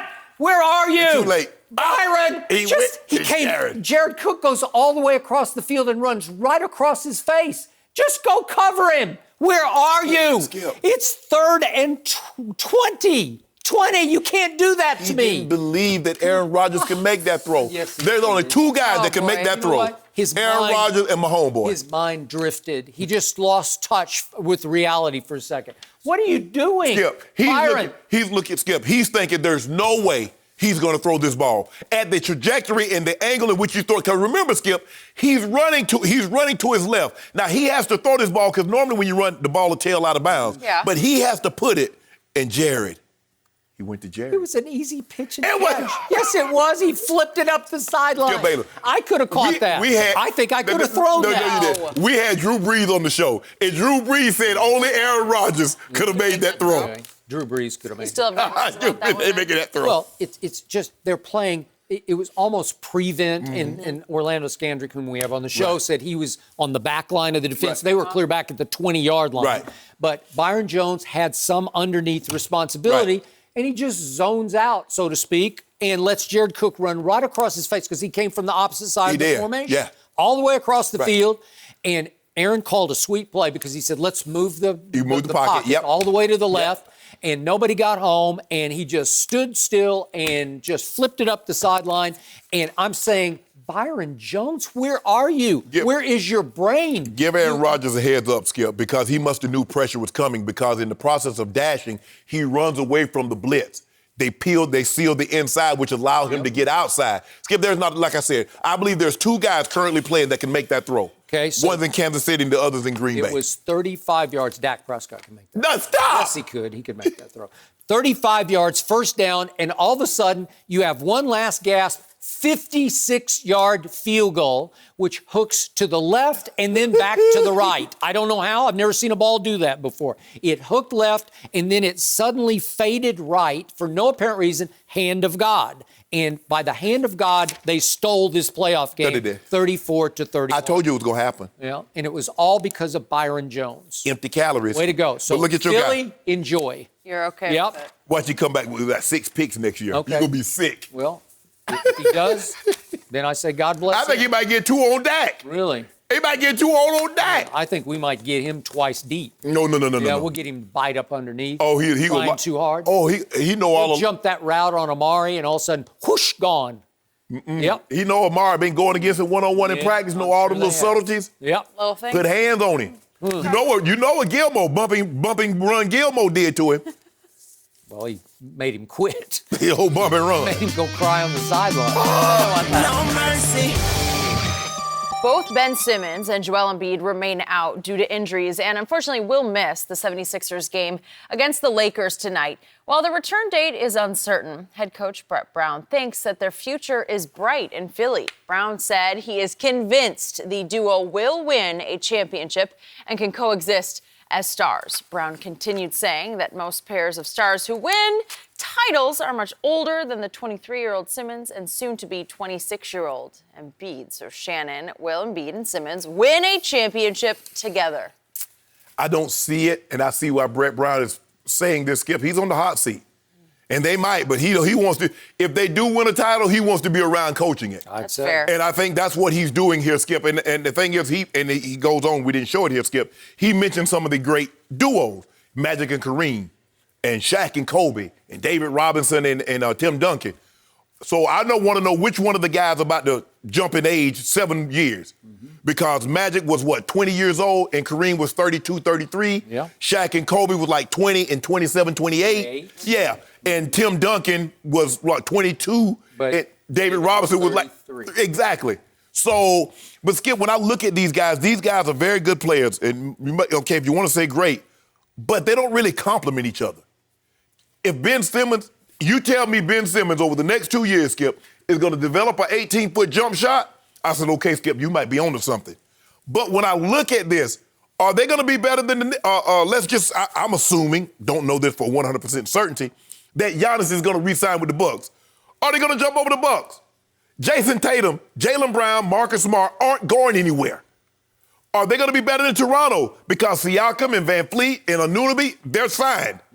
The Heat are getting better. So how? When, Skip? You look at Ben Simmons. Ben Simmons plays better when Joel Embiid is not in the lineup. Joel Embiid seems to play better when Ben Simmons is not in the lineup. Yep. Well, how do you win a championship, Skip, like that? You need to be able to put forth this effort when you're both on the court together. Okay. The thing is that Shaq and Kareem were conventional bigs. They played with their back against the basket. Joel Embiid want to be a stretch five. He want to hang out around the three-point line because it's cool, Skip. You know, Shaq never got the credit that he deserved because he didn't shoot threes. But now you get big guys that can shoot threes. He got range up to 3-point. What good is that? Give me Shaq dominating the paint, give me 38 and 16 in the playoff, I'll take that. So I don't see it, Skip. I mean, hey, hopefully I'm wrong, but I just don't see it because I don't see these guys complimenting each other. You could be right. It looks like I'm very wrong because, silly me, I picked these two to carry this team to this year's Eastern Conference Championship. I thought Al Horford, who's now like 30, 35-ish, I thought he'd be the big brother. You've been terrible. Yeah, he's been terrible, but I thought he would be the veteran influence that the two kids needed to grow up around. You know, they'd say, oh, that's how you... He would show them the ropes of how to be pro basketball players. And all that I ever hear about these two from the inside out is they are still a little more interested in partying and playing video games than winning NBA championships. And you can see it in their body language from night to night. They're kind of into it, and then they're kind of not into it, right? But on a nightly basis, when I watch them when they're healthy, Ben is not healthy right now, and it looks like he could be gone for the year. So now all bets are off this year. But we're talking about down the road, the near future. There are nights I look at Joel Embiid and I say, that's the best offensive big man in basketball, and it ain't even close. And when he's engaged, that's the best rim protector in basketball because he is 7 feet tall and he's agile and he can leap. And there are nights when I watch Ben Simmons engaged, and I don't mean off the court, I mean on the court. When he is engaged, I say, there's Magic Johnson. That's the next Magic because he's 6 feet, 10 inches tall. He has the gift of passing the basketball and orchestrating an offense. He can rebound at a high level, and he can flat out, when he decides, he can attack the basket. He is hard to keep from the rim when he swoops to the hoop. Right? Ambidextrous. He's got all the stuff at the rim. He just can't shoot a lick. He's having a hard time shooting free throws. Hard enough. He's improved. He's up to 63%, which is still not good enough, but it's better. But the irony of the two is the taller guy is the much better perimeter shooter and has much more desire to shoot perimeter shots than the 6'10" guy, which should not be the case. But the point is, don't underestimate this. They still came within a miracle shot by Kawhi Leonard of getting to the conference finals last year, right? It took a miracle. It was the luckiest shot I've ever seen in NBA playoff history. I still haven't quite gotten over it, but way to go, Kawhi. You pulled it off. It only bounced 8 times on the rim, 4 times short, and that's from the corner, and then 4 times long, and it fell in. And that shot kept that team from going forward, and I would have given them a good shot to beat the Bucks. I would have. But the thing is, Skip, is that might be as close as they get. Well, because you mentioned that Ben Simmons is hurt. Tell me the time when Joel Embiid isn't hurt. You remember, he missed playoff games because of injury. But it was always hurt or sick. Sick or hurt. I ain't never seen nobody with that kind of stomach issue. Even baby. Maybe he need to be on that Gerber. Maybe he need to get on that Gerber baby. Well, he definitely wasn't a Gerber baby. I don't. Because they don't get sick like this here. Okay. He always got stomach issues. Okay, but I'm going to remind you, in the games they've started together in the regular season, they're 107 and 55. That's the 4th best record over that span, okay? So that's not bad, right? Doesn't that show you some firepower, right? Yes, but come playoff time, Skip, look, Ben Simmons would be, if you look at when Joel Embiid is not there, they got 3-point shooters on the court, and guess what, Skip? He drives, kick, boom. Almost like Dwight Howard when Orlando. He was surrounded with them snipers, Skip, and he got all the way to the finals. Okay, but in ceiling, as a tandem, we got LeBron and AD. I can't match that. But then we go to maybe KD and Kyrie as a tandem, right? Potential. Kawhi, Paul George. Okay, definitely Kawhi, Paul George, and we go Steph, Clay if you want to throw them back together. But as a tandem on potential at ages 23 and 25, you're still saying, wait a second, right? Skip, is Joel Embiid going to be healthy enough for a stretch enough? Can he stay healthy? Let's just say, Skip, for 2 years, 3 years. So they can stay together, stay on the court together. I haven't seen it. He came into the league injured. And he's been that way since. And then all of a sudden he got some freakish sort of shoulder thing that's gonna cost him about 3 games, but he's due back, so it's not ending this season. Right. Right? I mean, Ben's got a serious back. Right. But the thing is, Skip, look, the Celtics are going to get better. You talking about Ben Simmons, 23. Jason Tatum's younger. Those guys are younger. Look at Jaylen Brown, Marcus Smart, Gordon Hayward. They got a nice team. Okay, but you have to admit, these are extraordinary young talents. Yes. Like extraordinary, like rare talent, both of them. Skip, look, 2 things can be true. You can like gravy, you can like ice cream. Doesn't mean they need to go together. 2 great things. Ooh, I love some gravy. Who don't like gravy? Woo! I do too. Like ice cream too. You want them together? I don't like either one of them. Oh, man, there you go, ruin it. You ruined The it. thought of gravy on ice cream is just disgusting. Exactly. That's what I'm saying. Some things just don't go together. Yeah. Why don't you just drink pure fat? Well, I might just do that. Just drink I it. love smothered fried chicken. Okay. I need some smothered fried pork chops too. Anybody know where I can get a good good meal? Yeah. Me and Jenny think about doing a show, cooking Oh, show. yeah. Really? Cooking show. No. We're gonna go travel the country to the best soul food. Really? Yeah. Jenny and I gotta Shannon. try it out. Yeah, I gotta learn Jenny? all about the soul food. Yeah, Jenny got to learn how to I'm eat in. soul. I'm She gotta available. learn. think that's Skip like, I don't Yeah, know. we were gonna invite you, but I figured that wouldn't be I'm up your good. alley. I'm Okay.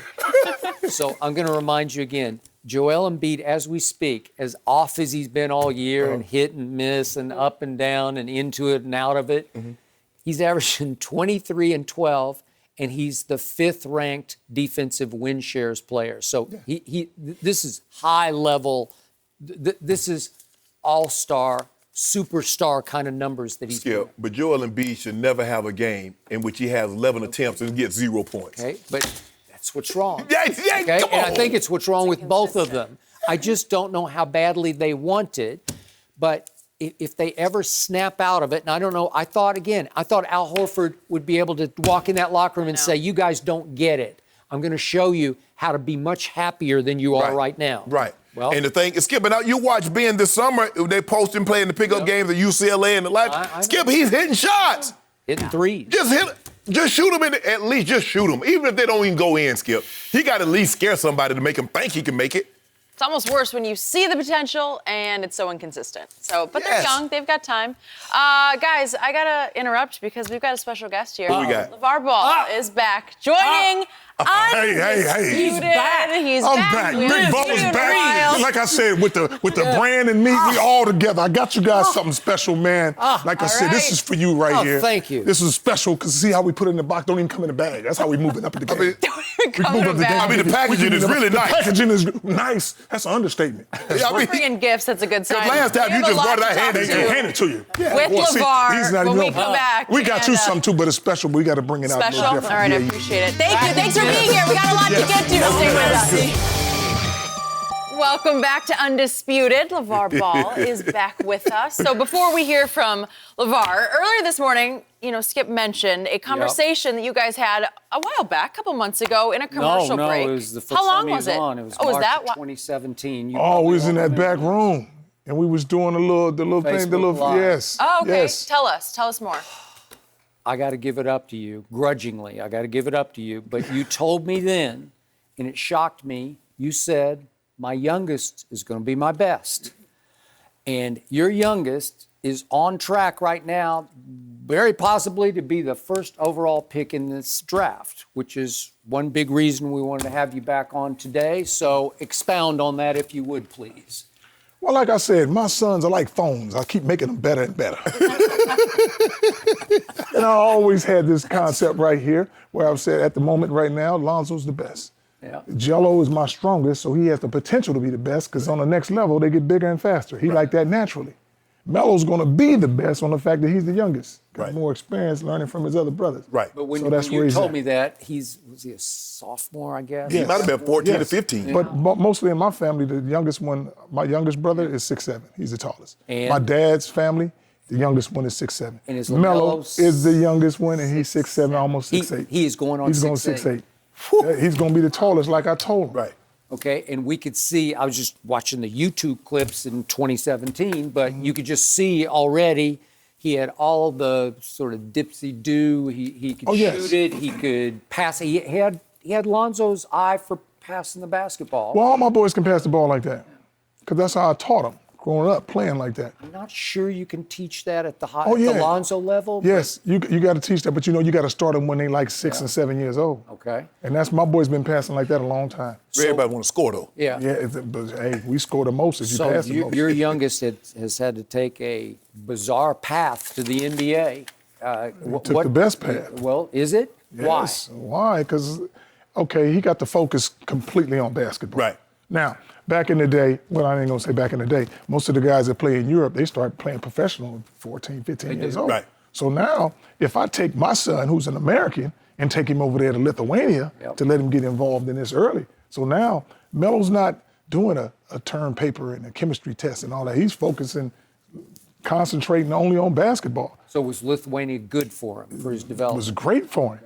If you just waking up out of a hotel and you get to practice twice a day, as opposed to studying for a Spanish test, you never even gonna take Spanish. So now you're playing against grown men, and Melo got a taste of what all superstars have to get a taste of, and this is what I mean. When you're in high school, you're the all-star. Right. But then when you go to college and you're not that guy, and you feel that you're that good, you have to take a back seat. Right. Now, let's say the other kid, R.J. Hampton, went over there to Australia. Yep. Awesome high school player. Right. But when you got over there to Australia, you're like, God dang, why I'm not playing? I'm coming off the bench, doing a little bit of stuff here and there, and you're thinking that's it. Melo already did that in Lithuania. Right. He was the best point guard, but the coach is like, you're not even gonna get in the game. Right. So Melo went through that little thing when he was Earlier. 15, 16 years old. That rubbed you the wrong way as dad. It's gonna rub you the wrong way. Well, everybody's father's like, man, when you see your kid being a superstar and all of a sudden you sit on the bench, Right. your mindset is like, he way better than this. You need to play him. And you're just gonna get in a little funk, but we already went through that. So that allowed Melo to go to Australia and be this superstar. It's interesting. Okay, and then what happened? How did you connect? Is it New Zealand, Australia? Well, here's the thing. He went to Australia on the fact that he had already been playing against grown people. Now, what people like to say, the narrative, LaVar created the JBAs for his son, it's no good. Okay, the JBA, the first time we went through there, every kid had graduated already. Right. So Melo's playing against people that's 19, 20-something years old at 16. And so now I do the JBA USA tour, and guess what? We play all the European teams with grown folks that want to beat me. Right. Because we got the marquee that makes you want to win. First of all, we from the U.S., and second of all, I tell you can't beat the ball boys. Right. So that make you want to play super hard. So all my boys are going to be awesome now. So now when you go to the Drew League and play against grown men, or you go to Australia, been there, done that. Right. So it's nothing new. So what are you seeing from LaMelo's growth in Australia? What? I see the same thing in Melo. Melo is chasing one guy, and the only person he's chasing is Lonzo. Right. That's it. And he's going to be better on the fact that if you watch Lonzo, Melo wants to be better. Right. So his confidence and everything is going to be like, man, I'm better than him. I'm better than him. Bigger. Yeah, That helps. Yeah, but Lonzo's still bigger and stronger because he's older. Yeah. So, but he wants that. And describe Melo's game right now for somebody who hasn't seen it. Melo's game is very creative. He feels that every shot is going in. He's going to have those little passes like Lonzo here and there, but he wants to make everybody a rebounder. Because he's going to shoot that ball. He feel he can just make so many points and win. That's just he's always been like. So he's a point or two? He's always played point out of necessity. Right. Like, okay, Lonzo leaves, play point. Right. But he loves to score the ball. He loves to score the ball. He did that one time when he scored the 92 points and everybody was like, what'd you think of that? I said, it's the best game ever. Because I unleashed him. I said, man, Jello not playing. Score as many points as possible, son. He loves to score. Right. But he will make the passes and do other things.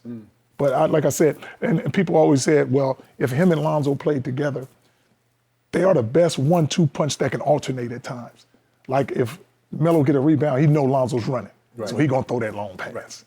And the same thing with Lonzo. Okay. That's why in high school, you saw Lonzo catch a lot of lobs, but they were mostly from Melo. Because he turns into the point guard real quick.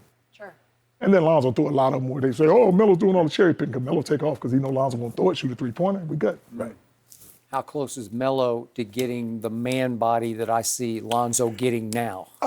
they're not going to get their man body till they like 22, 23. And that's because of their mom. Just he's Caucasian and we black. Oh, I got it. Yeah, shoot. Okay. See, he probably had his man body when he was 19. I had mine when I was 19, I'm benching 400 pounds, 500 pounds. They say, man, we strong back then, you know. But they're going to get there. They're going to get their weight. But they're a little lighter weight, so they're going to be in the 220, 230 range. They're never going to be like you, though. They're never going to be in the Jello will. Okay. Jello's like 240 right now. Right. And everybody's like, oh, he leaned up. No, he's swole. Yeah. He just got that big body like that. And the other two, which is Melo and Lonzo, they got more of their mom's frame, the long, lanky frame. Mm-hmm. So that's why I said they'll get about 220, 230. They won't get to 250, 260 like Jello. So what are you hearing? Could he go 1? No, could he? He is going 1. He's going 1. Come on, he got to go 1. I'll take this. I'll tell you, usually you're going to take the guy who's most popular. Now, RJ played pretty good. I think he was a little better player than Zion when it started, but Zion's popularity boosted him to 1. Yep. How did Jay Morant come from Murray State and be number 2? Because you're the best guard in there. So Melo happens to be both. He's the most popular and the best guard. How you don't go number 1? If you want your franchise, you got to put people in them seats. Don't you think, you're looking at the top 5 worst records. You're looking at Warriors, Cavs, Wolves, Hawks, Knicks. Right.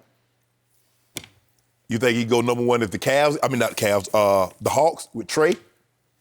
You want to see him with Ice Trey? Do I want to see him with Ice Trey? Yeah.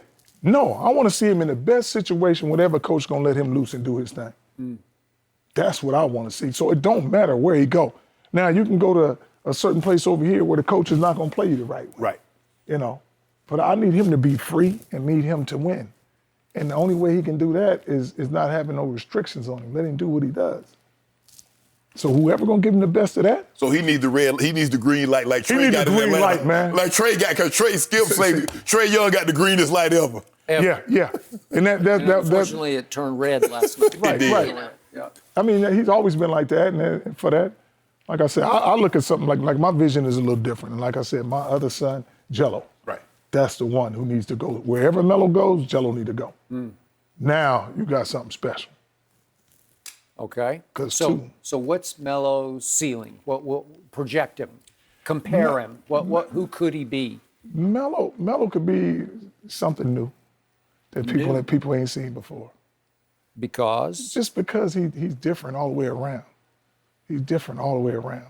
I mean, from the way he plays the game, he's both hands. He's good with either one. Yeah. The dribbling. He loves the excitement of making shots, dribbling around people.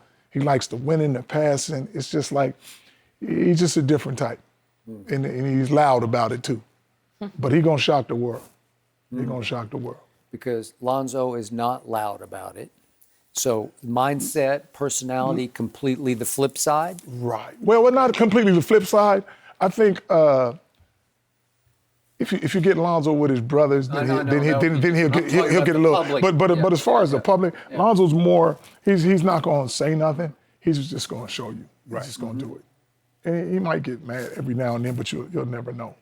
And like sometimes when you watch him play now, at least with the Pelicans, he'll do something and it won't be good. He'll smile about it now, or he'll complain to a ref now. Right. Before he just whatever, cool, go. Okay. You know. So obviously before Lonzo was drafted here by Magic with the Lakers, there was some issue. Oh, is LaVar going to be too involved because they're locals? Do you think there's going to be any misgivings about should we take LaMelo because we're going to have to take LaVar in, especially if he's I always said, like I said, the same thing, man. If people are going on the narrative of what I'm doing, you don't need my son anyway. That's the way I look at it. Because like I said, I'm never going to go nowhere. I'm always going to be his father. It's just like the narrative that people want to use right now. Is, like I said, there's no pressure on Lonzo. He's away from his dad. Well, here's the thing. I talk to my son every day. And I'm going to be his father forever. The only thing different about this situation is the coaching. And whoever believes in Lonzo, and sometimes when I tell them the best way to coach him or the best way to do this, why? From experience of coaching him all his life, I can give you some input on what makes him go, on how he feels about the game. Okay. And Gentry is definitely doing that. Save that thought. No mercy. Welcome back to Undisputed. LaVar Ball still with us. So we did talk about LaMelo earlier, but I want to talk a little bit more about Lonzo and just how this transition has been for him with the Pelicans. Take us into how he's doing. Well, Lonzo's doing great.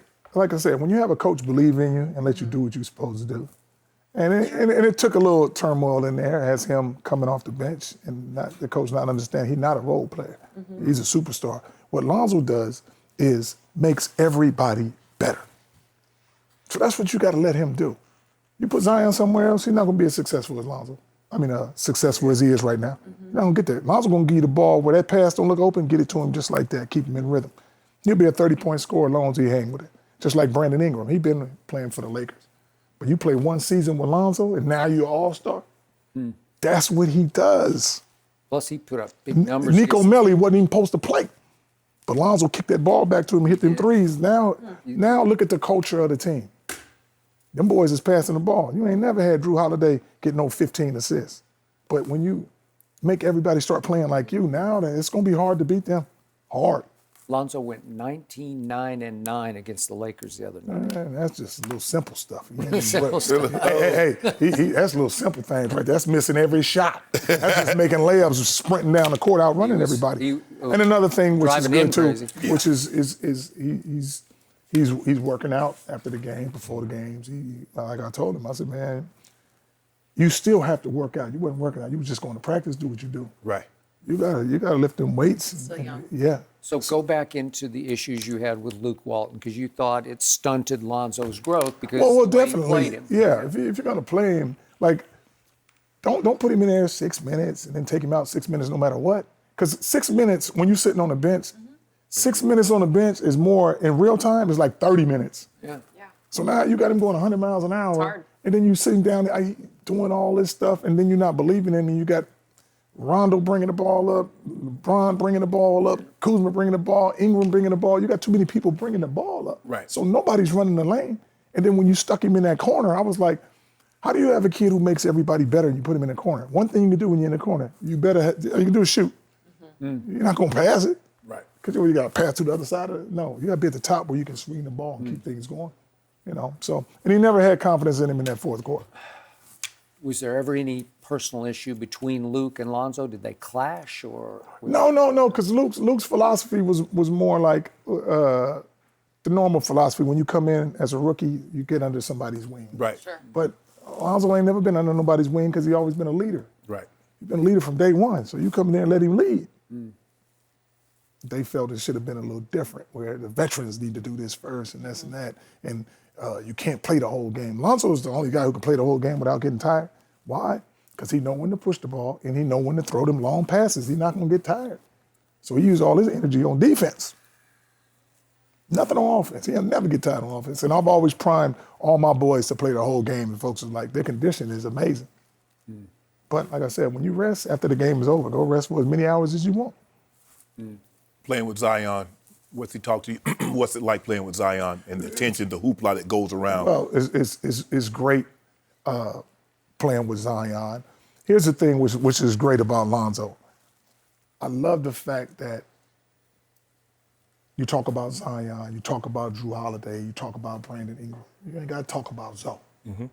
And Zoe promotes all those guys. He does. Like, that dude's this and he that. And that's what's good about him. So it's never going to waver him. Where in some situations, if you, let's say me and you, and everybody been talking about me. Right. Then all of a sudden you come back and they talk about you. So now I'm oppressed. Right. I'm like, man, how can I get my stats back up so they can start talking about me? Right. That's how normal people think. But Lonzo is like, man, you give me some guys, I got enough people who can put the ball in the hole. I just got to keep them happy. Right. And so that's what makes it so easy for him, because Brandon can put the ball in the hole, Drew can put it in the hole, and Zion, that boy just runs and jumps. You're going to get 30 points. Yep. Easy. And Zoe knows how to find him. The lob, I mean, he's throwing the 5 lobs. If you can out-jump everybody, just throw it to the peak. I don't know where that peak is at. He's like, it's going to sail right over that dude's hand, right for a dunk. And here's the thing with Zion, he don't have to face all that pressure. And Zoe's like, I'll take all that, the losing or whatever, man, but I'll get you right. I'll give you the ball, just get where you're supposed to be, right, and I'll get it to you. So what's Zion's ceiling? How do you project Zion it? has a great ceiling. Everybody's always worried about, he's so heavy and he's been heavy and jumping like that a long time. And then everybody after about 12 or 15 years go by, they're gonna be like, I was waiting for him to break down. And then finally when he do that, they're gonna be like, I told you so, but he's gonna go 15 good years. He got a big body, he built like that. He's one of them big country boys. Because my partner across the table is still dubious about how That's the long only he thing can that concerns last. me. Yeah. He has unbelievable, but to jump, he's never played 82. And to do that, to do it over and over and to jump, that's a lot of weight jumping, and he jumps quick. Yes. I've never seen anybody like that. But he might condition his body for that. He might be conditioned for that. Ain't nobody ever seen nobody do that many years like that. So you have to be negative about it on the fact that you haven't seen it done. But we've seen him miss. He gets a little nicked in summer league. He misses, and he misses the first 6-8 weeks of the season. You're gonna miss that on the fact that welcome to the big time. Right. You ain't working out no more. You're too busy doing interviews and this and that. You're not gonna work out. You're not gonna eat right. You're not gonna do a lot of things right because you're caught up. 19 years old, you got to be caught up in the stardom. Right. Like, hey, you don't know what to do. You're young, but once you learn how to take care of your body and do what you're supposed to do, right, you're good like that. Yeah, you'll be good. Could Zion lead this league in scoring regularly? Zion could lead this league in scoring regularly till my other son get there. When Jello get here, you can forget it. Yeah, it's over. It's over. Yeah. Jello's always been the best scorer everywhere he go. And I'm telling folks this, when he get in the NBA, within 3 years, I guarantee he's a scoring champ. Guaranteed. Melo or Jello? Jello. Not No, Mello. wait. I'm talking about Jello. Your middle son, The middle son. is going to lead the league. Lead the league in scoring. LaVar, I got to call you on that one. Call me on it, baby. I'll be back up here when he does. No.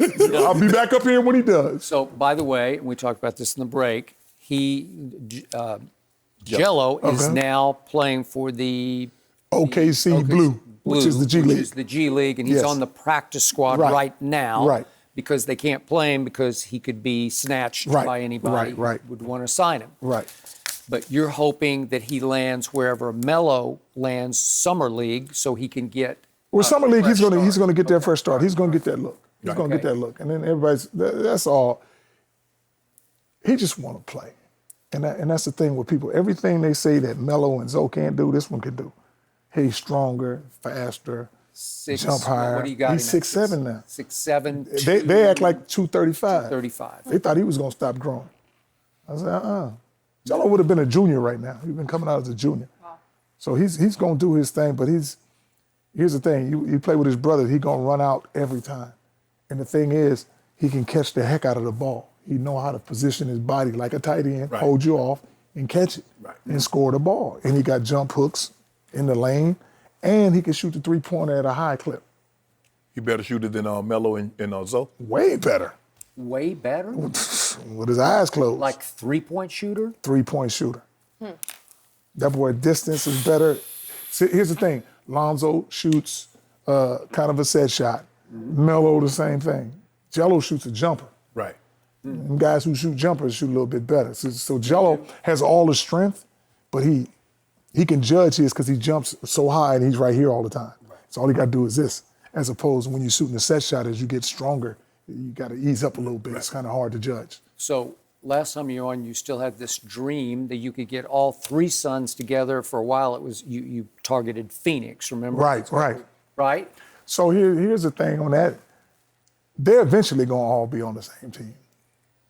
And hopefully sooner than later. Because you're going to speak it into existence, right? Oh, it's already a done deal. Because?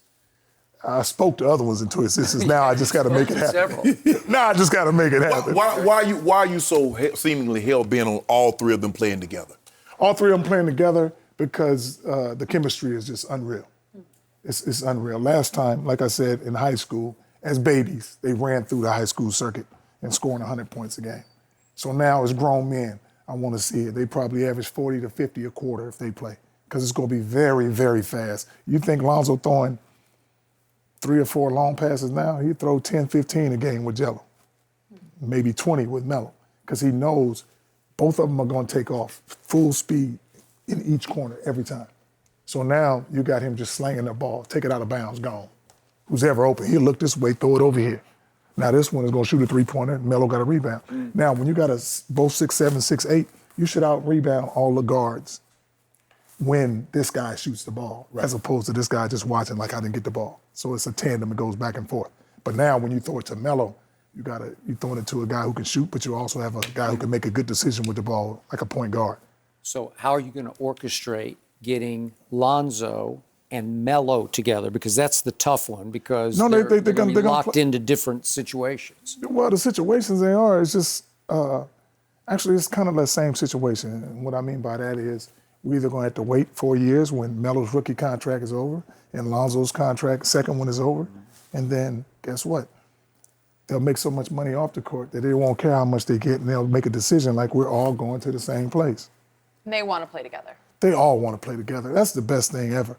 It's like You want that. Or do they want it as well? No. If you raise my boys like that, I raise them to be together so much. Yeah. It's like this. It won't even be like work. It's like going on a road trip the whole time with your brothers. So it's not like, and the other thing is the losing. So when they lose together, they're going to band to figure this combination on how to win. And it's better to keep winning these championships where you don't worry about the money. Right now, it's hard to win a lot of championships. Why? Because whichever team wins, now you start picking them apart by, we give you more money, we give you more money. Look at Kawhi. Oh, do I stay with this team? I already did that, gone. More money going to Clippers. It's a good thing you brought up Kawhi. Yeah. But last thing on Lonzo. Has it helped, or how much has it helped Lonzo to be out of Los Angeles where he grew up? Just out from under all this Laker pressure and... Nothing, it doesn't, here's the thing, Lonzo can go anywhere. It's just having a coach believe in. Okay. So whether you play in Oklahoma, LA, there's no pressure in playing basketball, especially if this is something that you love and you happen to get paid for it. There's no pressure in it. Either you want to be the best or you don't, or you just want to slide on by and then eventually you'll slide right on out. Yeah. But if you want to be the best in the world, you don't worry about the money. Has it helped not to have you at the game every night? No. If I was at the game every night, he'd average a triple-double. Man, go ahead. I'll start with that. If I was at the game every night, he'd average a triple-double. He can't hear you. It's all the fans screaming. They can't hear a word you say. What? You must have seen me when I was at the New York Knicks game sitting on the floor. Had him right. I was on voice command. I remember that. I was on voice command, I'm going to tell you. Okay, so why didn't he fly in for every game then? Why don't you go to every Lonzo game and he'll average triple-double? You can't fly in every game. That's being selfish, man. Right. I got 2 other sons and a business. I got stuff that we got to grow. And plus, you got mom at home. That's another thing. Right. Boy, she a killer. I'm going to bring it to y'all next time. Good Lord. Hang out with her. Hey, I bet you would. Hey, okay. You saying that. When I bring it up here, you be hanging with her. I was like that. No mercy. Welcome back to Undisputed. LaVar Ball still with us. So obviously, the Lakers-Clippers rivalry here in LA, it continues to heat up. Skip, Shannon, they are split on who they are going to go with. It's time to ask LaVar, who do you got? Who is the better team in LA? The better team in LA is the Clippers. You said that it ticked me off. No, I didn't say the Clip tick you off. It's just they got a few more dogs over there. They got some dogs. They got some. Their dogs. second unit. Their second unit got more dogs than the first unit. I'm just saying, they the way they are in sync with Doc, is their chemistry too. And you got, when you want to play some defense, you lock up with 2 guys at 6'7", 6'8". You got Paul George. You not getting no shots off. Did you not see what Jason Tatum did to him? Who was Jason Tatum? Yeah, Jason Tatum, the one that put 39 on Kawhi's head. And did you see what Shake Milton just did? Did they win or lose? Yeah, they beat him. And they beat him? Beat him. With the points? Beat him. Best game ever. And we got something for them on Sunday, too. Just for you. You haven't had anything for We got it this week. We got it this week. Sunday. It's going to be good.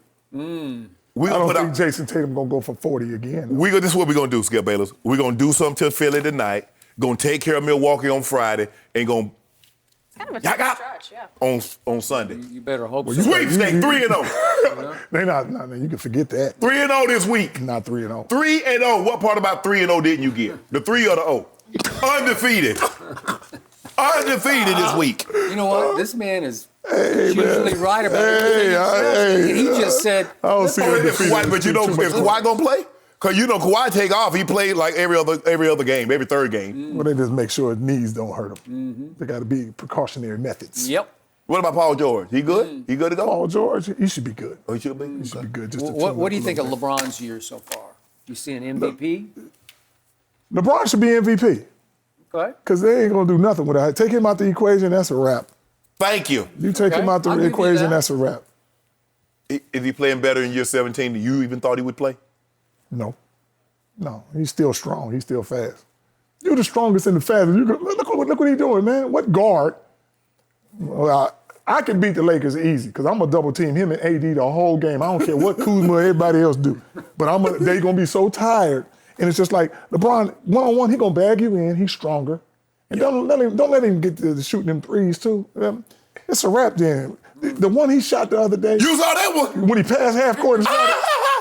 Don't you, LeBron? You know what? That made me think of my old days. Because here's the thing: when I had the boys playing against high school players when they were like the 7th and 8th grade, and I was like, these dudes is dunking, and by the time they dunk, Zoe, you guys got to shoot from half court to stop all that screaming. Yeah.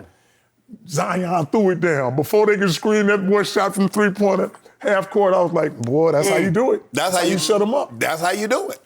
But that was good though. You only gonna do that once. Don't do that. Don't do that. You saw it. Hey, you know we're gonna foul the heck out of him in the playoffs. So you ain't gonna make too many of those. Well, don't just put Drew Holiday on him in the low post. You can't do that. I mean, that's They put Josh Hart too. the Josh Hart. They would just B.I. anybody. I'll take B.I. No, B.I. ain't got no brick in his back I'll pocket. put Nico Melli on it because Nico gonna foul him, lean on him. He gonna do some other stuff. He's like, man, he gonna frustrate him, but he got that girth. So speaking of Kuzma, when your son and Kuzma were teammates, they used to go back and forth on social media. Where is Kuzma in his career right now? What are you seeing? I ain't saying too much of nothing because I ain't paying attention to him. Okay. You know, I got 3 boys. I got to focus on them. I can't be like, let me look at this other guy, see what he doing. He ain't doing much. Because they keep trying to. Well, I already knew he wasn't gonna do much. You don't have Lonzo no more. Oh, he probably mad. He said, well, I wish I can get over there with the Pelicans because Josh Hart, you looking good and he Well, looking that's good. the problem. B.I. went to the All-Star game. That's Kuzma's problem. That was the worst thing that could happen. B.I. Because he believes in his mind he's better than B.I. I'm sure he does. Well, he went to the All-Star game, so what? As soon as he get in, well, I got just. Yeah. And the thing is, with him, he has no value if he doesn't score because he doesn't facilitate and he doesn't play any defense. You talk about Trae Young, at least Trae Young got a legitimate excuse. He only 5'11", maybe 6 foot. I'll buy that. Kyle Kuzma 6'7", 6'8". There's no reason. He doesn't even try. Because he likes to score. So, LaVar, I'm assuming you think the Pelicans, featuring your son, will creep up and win that 8th spot. Oh, they're going to get that 8th spot. Okay. They're going to get it. Well, that would probably mean they would face Lonzo's old team, the Lakers, in round 1. Yes. And what would happen? The Lakers will lose. Lose, says That's what I LaVar said. Ball. Bar, you don't want them type of problems. I don't want them type of I problems. want them. No, you don't. I want them. No, you don't. And let me tell you why.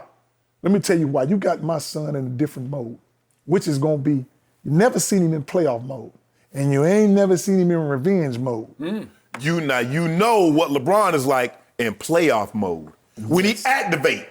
Do you remember the last time he activated? Don't you activate Zoe with all I them remember, scores. yeah, I do. Last year he He activated. didn't activate. He activated it. It's the playoffs. He sure did. It's a little early, the activation. Yeah, He's timing it better. we're not activating this year now. We gave you a little sample. We gave you a little sample on Sunday. Yeah. What's in store for you? Really? Now, you saw that. But I see it all playing out perfectly, where the Lakers got to keep beating up on the Pelicans when it don't count. 'Cause when all the marbles is on the table, things gonna change. What was it? What you do? We beat you. Playoffs. Ego. We bruise your ego. Bruise our ego during the season don't mean nothing. Got you thinking. But we gonna send you home early, No, stop it. and you gonna be known. You getting And swept. you know what my son gonna be known for? Upsetting the Lakers. Sweep city. Hey, you know how you play those teams, man, and the team is sorry as heck, and they play one good series, and they don't even care about the championship as long as they beat that one team. Y'all ain't gonna. Y'all can't. That- Y'all that's- won't that's win a the- game. That's the You won't win a game.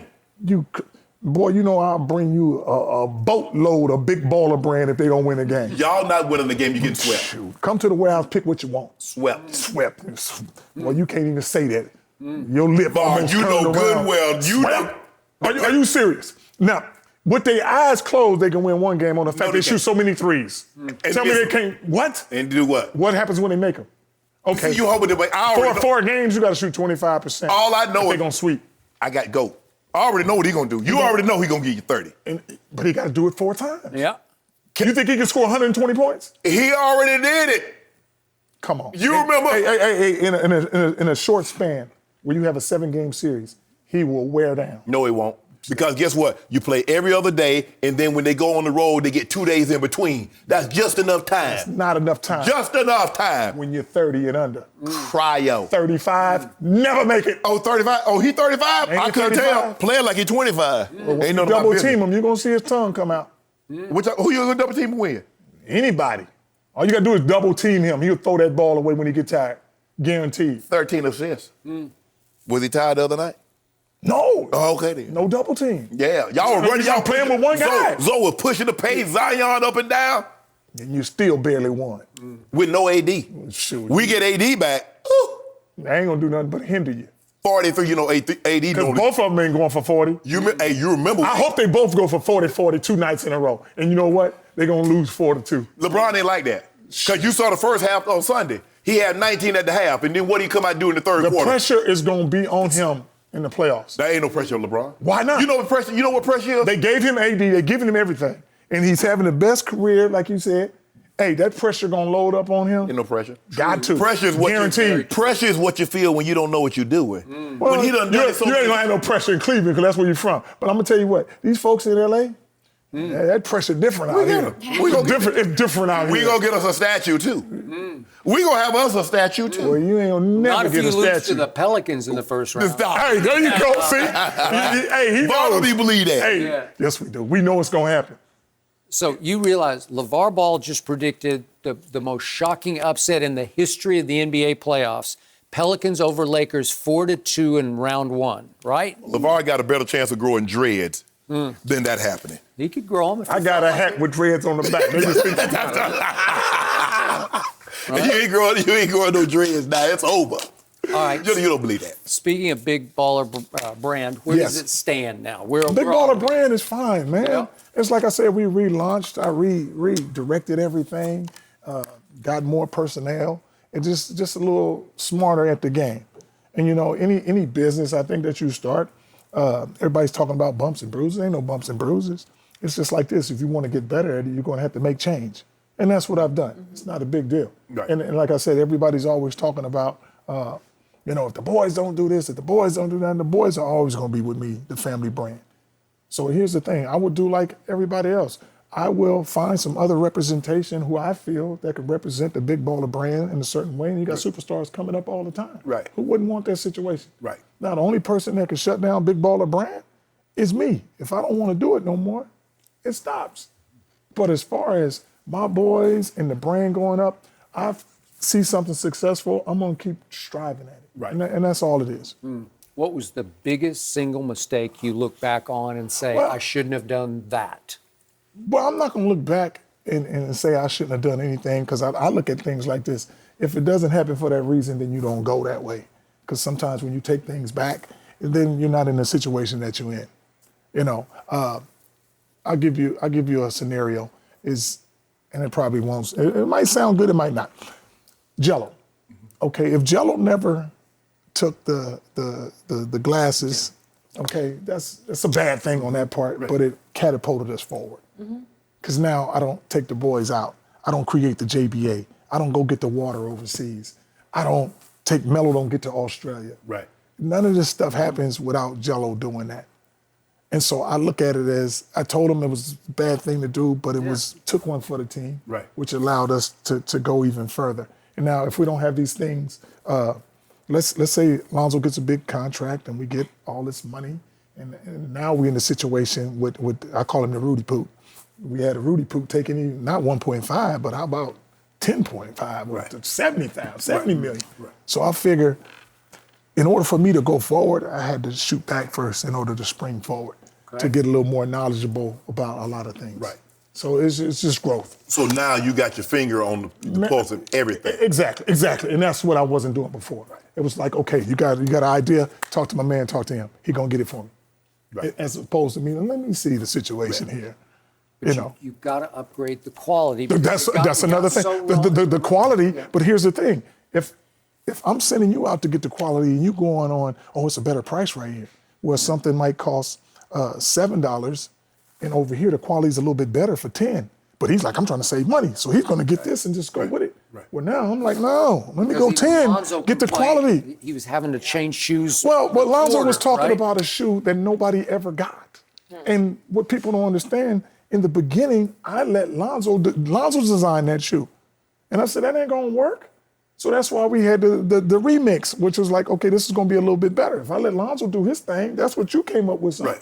I'm trying to give you freedom. But you understand that's your brand on that. But my brand, that's our brand. Yeah, but I'm saying it's your brand. But even though you let him design it, it look like it's you. Exactly. But it doesn't matter. It's like this. You got to be the one wearing it. Right. So you're the one who got to make it feel right. Right. But here's the thing, like I said, if you get to talk about a shoe that nobody ever got. Right.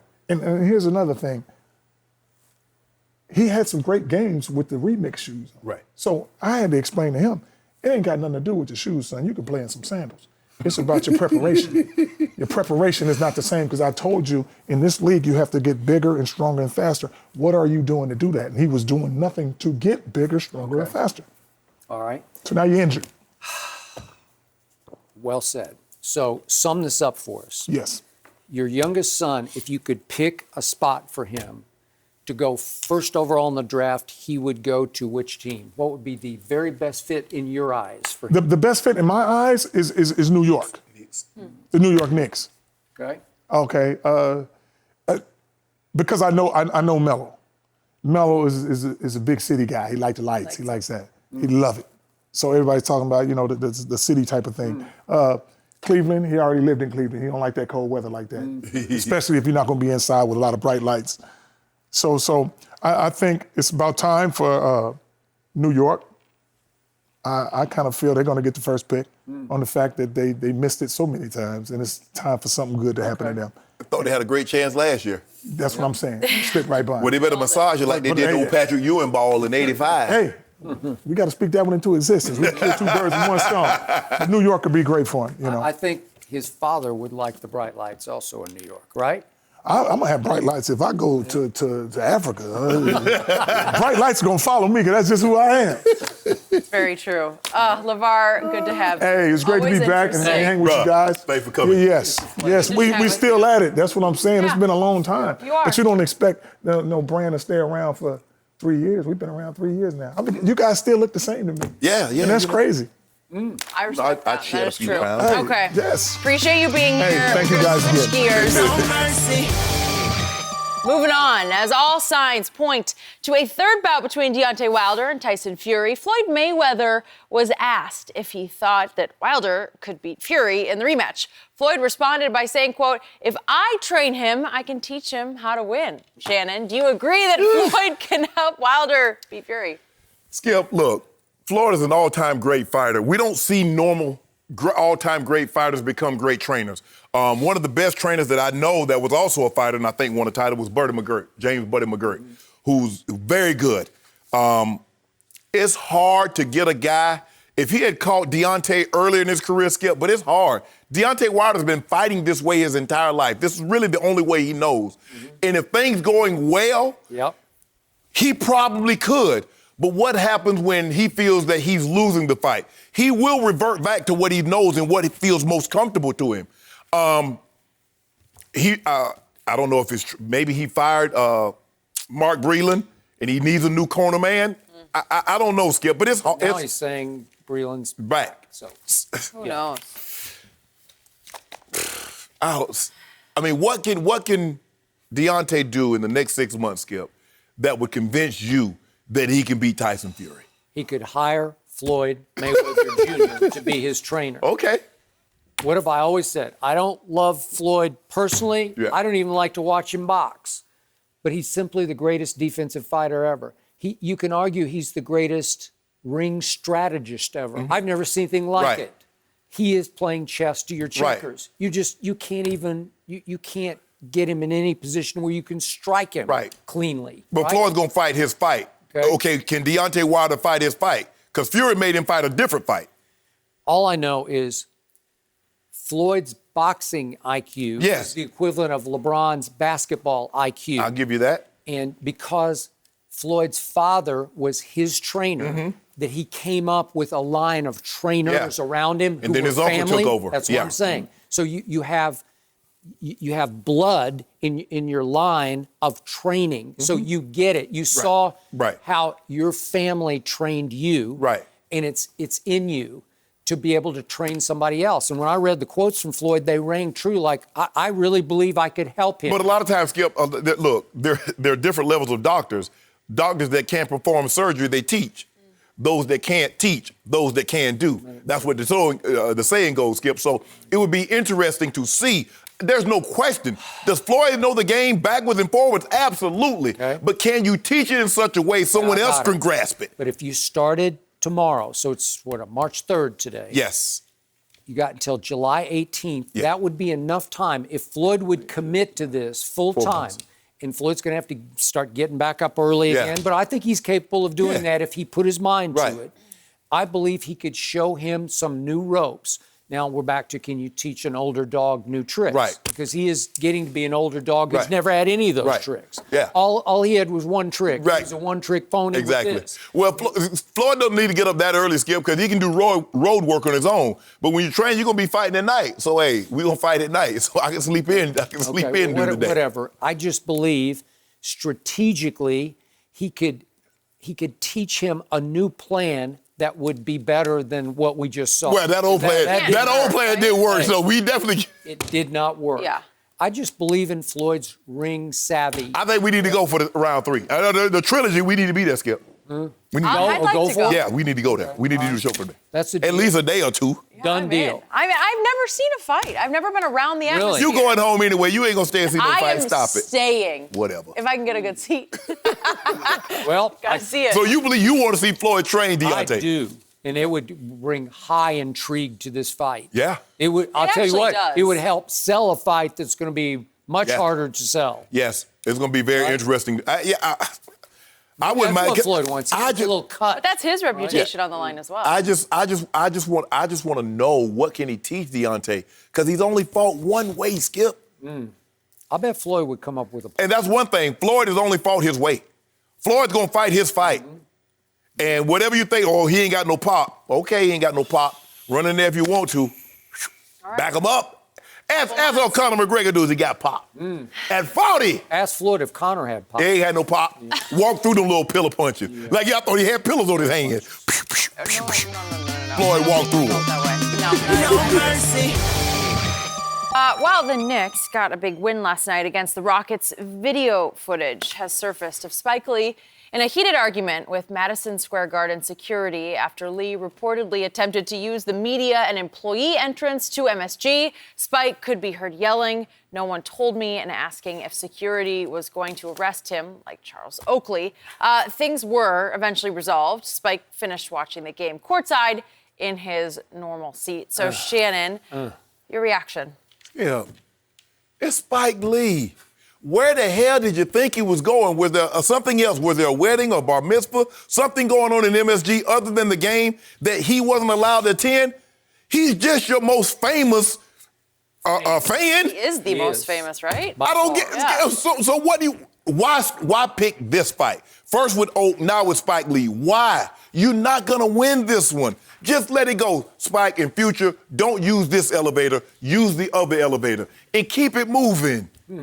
So this was so typical Knicks, because on the day Leon Rose takes over as the new hope, the new voice, the new direction. And the drama, right? Right? You have a pregame incident featuring by far your most famous fan, your super fan, your most beloved. Yes. He's almost like a mascot for the Knicks. Yes. And he's always so excited and happy, and then to have to see cell phone video of him screaming at a security person. Right. I don't know what it was. So Leon Rose gets introduced, and you get your biggest win of the season. You did. And in between, you get this sandwich. That's the sandwich you get. That's the sandwich that you served up to your fans and all New Yorkers on March 2nd. Yeah. And I don't understand, because Spike's gone to 1,000 games. What happened? He was going through the same entrance and elevator I think he always takes. And why would you change it? And he said, "No one told me. Yeah, no one told me." Okay. What? Oh, my goodness. I don't know. It's not a good look. Nope. It's not a good look. That is it for us. We'll be back tomorrow morning at 9:30 Eastern. No mercy. Thanks for listening to the Undisputed Podcast. I'm Jenny Taft. Join us again at the same time tomorrow morning, 9:30 Eastern. We'll see you then. Fox Sports. One of one.